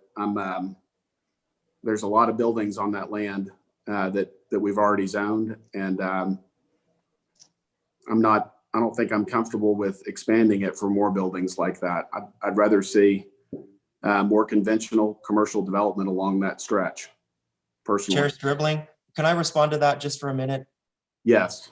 Okay, and you do make a good point, and I think when staff did the original review in 2019, we did consider that, because the CG is not always suited for outdoor storage. It's kind of a case-by-case basis. Our fear was that if we didn't support what they were doing in those limited lots, it could be something a lot more intense. Once the CG was in place, they could do, for example, a drive-through restaurant or something else that would, even if it's 10% outdoor storage, that would leave, dumpsters or garbage out there. And so I think on a traffic side of things, yes, you're going to see a lot of those buildings out there, but it's probably going to be a lower traffic generator. And we were very concerned about the residents there. So yeah, we did have to make a. Yes, sir. I agree with you. Traffic could be greater with more conventional commercial development. My concern about approving this is the density of the improvements that are being stored on the lot. There's a lot of building on not a lot of land in that area. And I let me go further. The outdoor granite storage adjacent to this is not appealing as well. I wish that there was a way to clean it up and screen it better, but we don't have the authority to do that. So I'm not saying that what they're doing is correct. personally, I see a lot of density on the lots that they've got already, and I know that it's going to be more of the same if we add these 2 lots to it. And that's it. Those are my thoughts. Does anyone else have thoughts or opinions they'd like to share or wish to make a motion? So I would like to talk about it. I actually showed these properties when they were listed before for a small drive-through restaurant, and with those setbacks and everything else, you're not able to do it on that small of a lot. I think what they're doing right now, and they've done a very good job of keeping it clean and nice, nicely presented. And I want to make a motion to approve and let the applicant and the city work together about the trees that are requested on that Can I ask a presentation. question before you make that motion? Sure. Yes. They've done a great job of cleaning that up and keeping it very nice. I just have a question. They built the fences to kind of present a barrier between the residential, but we also have those curb stops in there. Why are those curb stops in there? That's a good question. So they're 2 different animals. The fence is to provide screening from the residents behind there. The curb stops are to prevent the outdoor storage from encroaching into the setbacks. And so if even with the fence there, if the wheel stops weren't there, they would be able to maybe push those all the way. I know, and I believe the applicant is trying to follow the rules. I'm not saying this applicant is, but other applicants without some sort of barrier there will actually try to, knowing that there's limited land area, will try to push the storage closer. And so that's kind of a deterrent. And since they put in the wheel stops, they've kept their storage within the setbacks. Okay. I should have asked that earlier. I just saw that as we were going through that. That's okay. Curious. They could have combined them, but if you think about it, as you're setting the buildings, a curb stop is not going to, you could actually hit a fence if it's too close. So this is a great way to keep the line there and keep it a visual line without having to be real close to the fence. Okay. All right. I'm gonna second Harry's notion. Okay, so we have a motion and a second to approve with the condition that the applicant work with the city staff on trees, tree placement and tree requirements.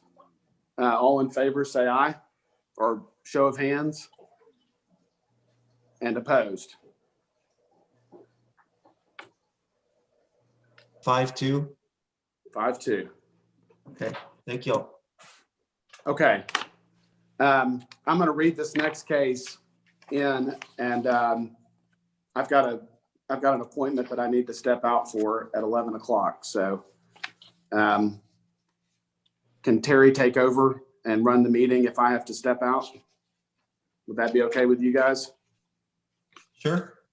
Terry, is that okay with you? Yes. I was going to Okay. say it's okay with us. All right. So this is CU 20-13, 2330 Fisherman's Road. Request for approval of a conditional use for a short-term rental within the existing single-family dwelling in the single-family residential zoning district for a property located at 2330 Fisherman's Road. Okay, I'll bring up my screen, hopefully.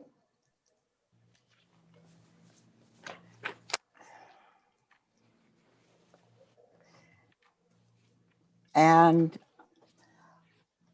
this is for a short-term rental. The zoning there is single-family residential.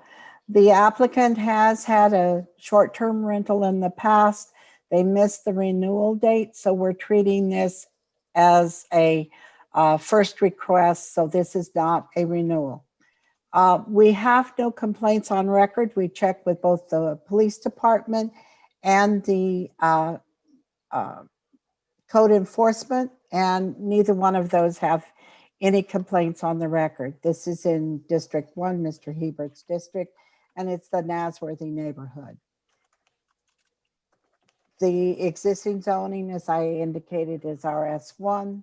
The vision plan has this area as neighborhood, and the short-term rental, as you're aware of the ordinance, it does fit that. It's not any change that is occurring to the structure itself.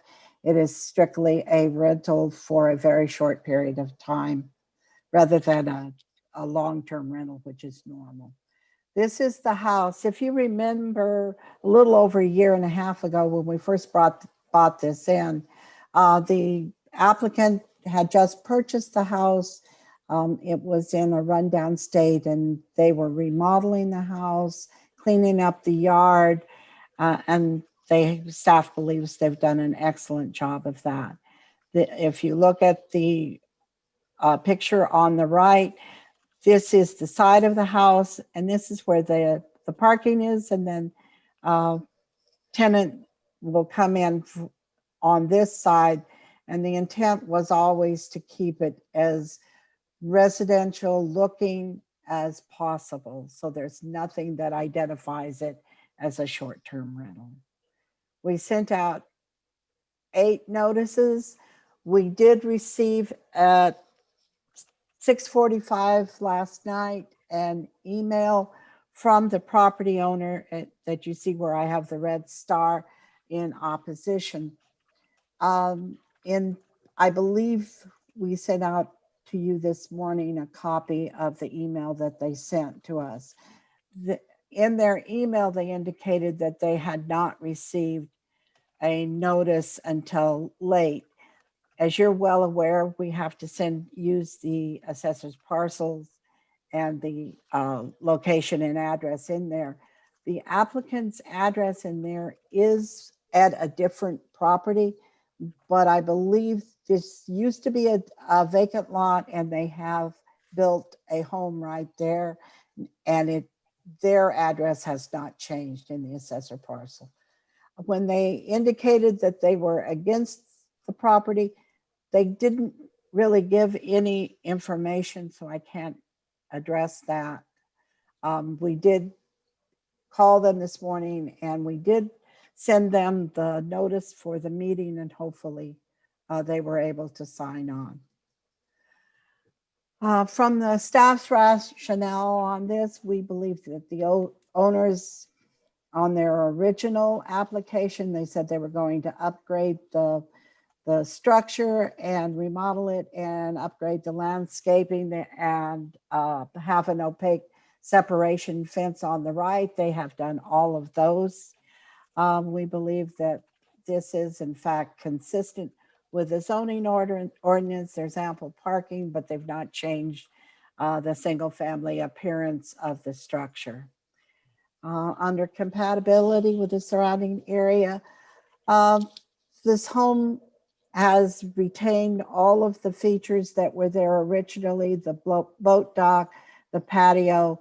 It's very similar to other single family homes along Fisherman's Road. It blends into the neighborhood because it is a single family home and is intended to keep that character. In looking at the effect on the natural environment, we believe that there is no impact on the natural environment. The landscaping blends into the environment. It has the same visiting deer as all of the other homes have out there. And when I was out taking a picture, I had a picture of 4 deer, which I didn't include, obviously. San Angelo, particularly along the lake, has had a strong need for rental housing out there. We have the protections in the ordinance that requires a separation of at least 500 feet. And to our knowledge, this application does meet that requirement. And then in the development patterns, again, this is a single family home, a short-term rental. The nature of the house doesn't change. The traffic of the house is still a single family residence. And so staff believes this does conform with that. Staff is recommending approval of the conditional use to allow the short-term rental at 2330 Fisherman's Road, subject to 3 conditions of approval. The owner shall maintain all off-street parking on the premises in a manner consistent with our section 406 and 511 of the zoning code. And the applicant is aware that they are definitely going to have to make some improvements on their approach and where it connects with Fisherman's Road. The second one is the property owner shall maintain the short-term rental operation in a manner consistent with our ordinance, including the renewal in 2 years. And the third condition is the property owner is required to have the fire marshal inspection and building inspection for the change of occupancy to meet the short-term rental requirement of the conditional use. With that, staff will quit sharing our screen and answer any questions. I want to clarify one thing. Since this is a brand new application, technically, they will need to reapply in a year. After that approval, then we can go every 2 years. Right. Are there any questions for Ms. Bailey?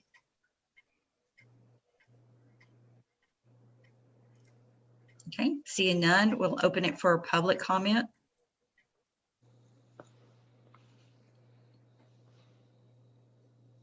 Anyone wishing to speak publicly for the property? Mr. Odom is here. Mr. Odom, you're muted. Grant, you're on mute. There you go. There, how's that? Better. Yes. All right. Yeah, my name is Grant Odom, and I'm one of the owners of that residence. My only question is, I am uncertain on what's going to be required for the parking to conform. I was told we might have to pour an approach, and I know Sherry was going to send the specifications on that, but I would like to review or know exactly what's required there before we say, yes, we're going to, add additional driveway. Is your van not Grant, right? Are you Grant? I'm Grant. I'm sorry, Grant. Okay. I do have that information to you, and I did send it out, so I'll have to send it out to you again. We've got two separate things, and I think it's the approach that is most important to you, because that's where we have to have that hard surface, and it has to meet the city's requirements on that. And to be honest with you, I don't remember what they are right off the top of my head. And Mitchell, are you still here? Yes, ma'am, I'm here. Could you visit with Grant just a little bit about what you require where it connects with Fisherman? Sure, yeah, this is Mitchell Gatlin with Engineering Services. The approach guidelines for the city, it's usually just a concrete approach, 9-foot minimum, 30-foot maximum, and I think it's a 6-inch thick section. And I'm somewhat familiar with, what's required on approach on new construction, or even when you do major renovation, but I live down the street. I'm not required to have an approach as far as I'm aware of. My neighbor is not required to have one. So that's my confusion as to why we're required an approach on the short-term rental. Okay, because this is a new request, if you were building a new house, I think we would require that, an approach for a new house. So this is a new use, the short-term rental, we're changing the occupancy that, and so it does require that approach also. That does make sense. Then I would still like, though, to request a waiver in that the lake area, it is not consistent with what's out there. Even on some of the new homes that have been built, they've poured a granite driveway like ours. When I say pour, but lake, and then they might have a driveway up by their house. But there's just several roads out there around the lake because there's no curb and gutter out there. So it doesn't make sense necessarily to me to have an approach with no curb and gutter.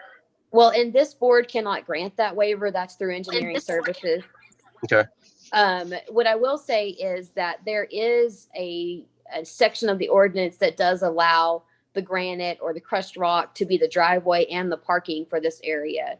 And we can look at that for sure. Most new homes, if you're building a brand new home, or even a new, like say you were building a new short-term rental, they would be required a paved parking and paved connection to the street.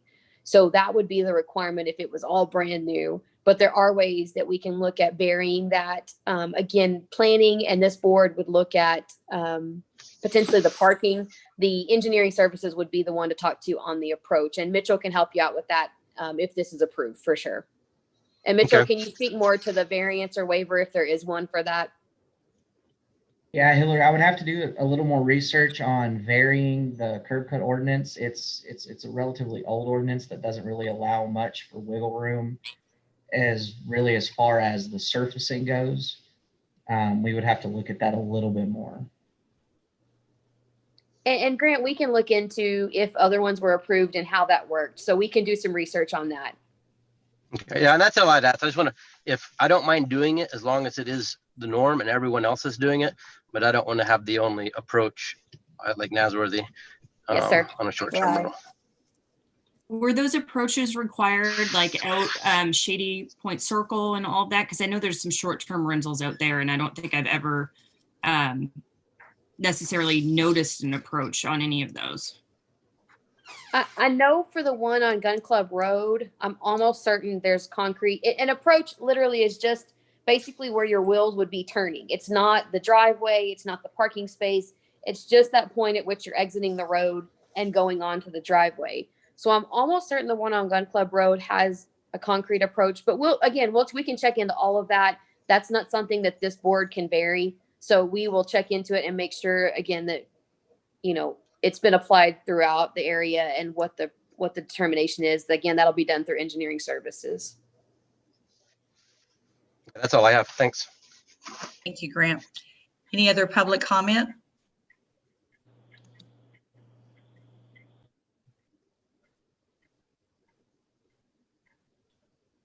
Okay, with no other public comment, we'll close it to discussion.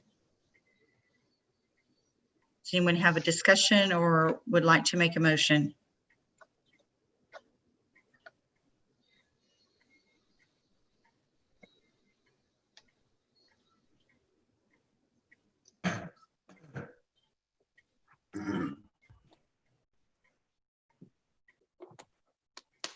Move to approve. Okay, have a motion to approve Second. and a second. All those in favor, raise your hand. Okay, any opposed, the same sign? I believe we have 6-0 in favor. The next case is CU 20-14, 121 East Avenue K, a request for approval of a conditional use to allow for a residential dwelling unit household living in a non-residential building zone general commercial, heavy commercial, CGCH zoning district located at 121 East Avenue K. Thank you, Commissioners. Jeff Fisher again, Principal Planner. Our next conditional use case is 121 East Avenue K. It's to allow a residential unit inside a non-residential building. This property has been zoned CGCH for some time. It's in District 3, Harry Thomas in the Fort Concha neighborhood. And it's the area here you see on the map in red. The property owners, they live in the unit already. And so this is just to legalize an existing situation. The future land use is neighborhood. And the current zoning, though, is CGCH. And so that requires a conditional use for household living. This is looking west and east. So as you go further west, all the zoning is CGCH and all of the uses. As you go east, this area here, which is also CGCH, is designated in the long-term plan as neighborhood. So some of that area as you go further east would support residential, but in this case, it needs the conditional use. So this is looking at the front of the property here. There's a concrete area. This is actually in the street right of way. It's a very nice building that was fixed up within the last few years. Very brief backstory. The front of the building used to be a flea market. It's now vacant. And then the back of the building, they want to basically put the unit approximately 1,400 square feet in the middle. It gets close to the back, but the back could still be used as commercial or could be converted later. So we're only focusing on household living at the back, staff, just because it's still commercial in nature. That area, we wanted to leave the storefront for future retail development, at least for now. As you go on the southeast side of the property, There's an existing fence that goes all the way around. So this is an area here that we believe would be suitable for their 2 required parking spaces. They would face Dugan Street, and that way you wouldn't have the cars directly backing out onto Avenue K. It'd be a little bit safer. I'll show you that plan in a minute. So this is on the east side of the property facing Dugan. You can see this serves as a residential area here. And then as you go to the west, it's really commercial, I guess, storage and things. 11 notices were mailed. We received 1 in opposition that came in on Sunday. Received 1 in opposition that came in. Is everybody hearing me okay? Yes, may you just cut be out a on little my bit, side. but it sounds better now. Okay, hopefully there's no more problems today. So this owner up here, Bible Automotive, is objecting. Their concerns in their letter, they just feel that I guess this area should be commercial. I think they're aware that this was an existing residence. So code compliance had sent the owners a notice about a month ago, which triggered them to come in. They claim they've had that house hold or that residence inside the commercial building for about 13 years, which is consistent when they bought the property. Building permits helped us tremendously on doing some background research. There was something on their file about a bed and bathroom addition, but we've never been able to verify the square footage. So I think the owners believe that they were already legal and they just weren't. So this is the fix. But staff believes based on the plans and the zoning that they would be compatible to have that area in the back, subject to the conditions. We're going to go over those now. So this is looking north. There's the 2 required parking spaces. This area in here, which is about 1460 square feet, which is about 35%, I think, of the total building floor area, would be for the residents. This area could be used for a tenant in the back, and this area in the front could be, still used as retail. So they'll need a change of occupancy. We'd like this area to be a residential courtyard because they have doors and windows facing this way. So we don't want it to have any commercial storage. And I think that would be a good opportunity from a planning perspective. Again, that area across the street could be rezoned to residential because the future land use is neighborhood. So you're kind of looking towards potentially a future residence. Either way, there's a screening fence here. We'd like to have them and continue that fence just along this line. That way, if the commercial area in the back ever gets developed and they put, storage and junk, they've got this nice residential courtyard that's adequately screened. So those are the conditions of approval. We believe that with that privacy fence, keeping that area outside for a residential courtyard and the 2 parking spots, that it would minimize any impacts if the future in the front ever went to retail. There'd be some separation there, which is good. The 2 new parking spaces are required, and they'll orient towards Dugan Street, as I mentioned, for better traffic safety. It's compatible with the surrounding area. There was a new home, actually. There was a zoning and a new home that was built to the northeast quadrant of this development already. So as soon as you go to the north, you've got residential homes. And as you go east, the future neighborhood would allow more residences. So this is kind of a transition. I think if the owners hadn't come in and asked us about this, it would probably stay retail for a little while. But I think, if we look towards the future, I think that with those conditions, it would be compatible. No effects on the natural environment. We believe there's a community need given the neighborhood designation on this property and to the east, and no changes to the lot configuration. The reorientation of the parking will ensure the traffic safety. And the west part of the property behind the fence, that could be a great area for commercial parking. So there's still lots of room. They're not taking away anything by keeping the east side for a courtyard and for the 2 parking spaces for them. They would still have about 12 to 15 spaces that they could put into the west if that flea market or another retail use ever came back. Staff recommends approval of a conditional use to allow for a residential dwelling unit, household living in a non-residential building, zone CGCH, subject to the 4 conditions of approval, conform with the CGCH development standards, and they will. Number 2, the overall site use is in accordance with the concept plan I showed you, showing the new parking, the courtyard, and also they have a few carport structures, so just label that on the plan. That faces the residential side. I think it's just like a an awning or something. Any lighting, if they're going to have any, is fully shielded, and obtain a change of occupancy permit for the residential unit. They have already been working with permits on that. And again, I thank permits for helping me with that research. So this concludes staff's presentation. I'm going to stop sharing my screen. Any questions or comments?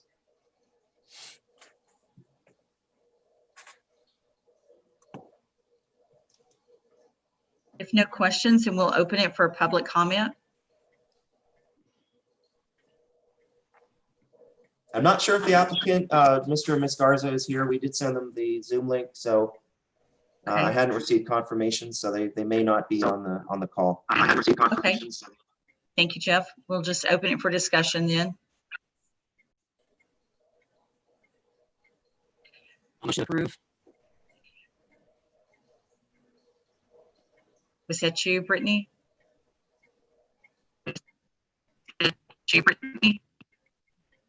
Okay, kind of froze for a minute. You made a motion to approve? Yeah. Okay, have a motion to approve.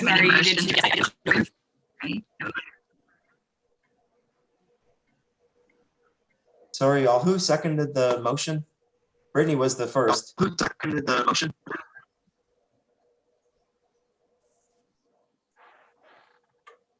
There was a second, if you'll raise your hand. I don't know if anybody seconded it, but I will.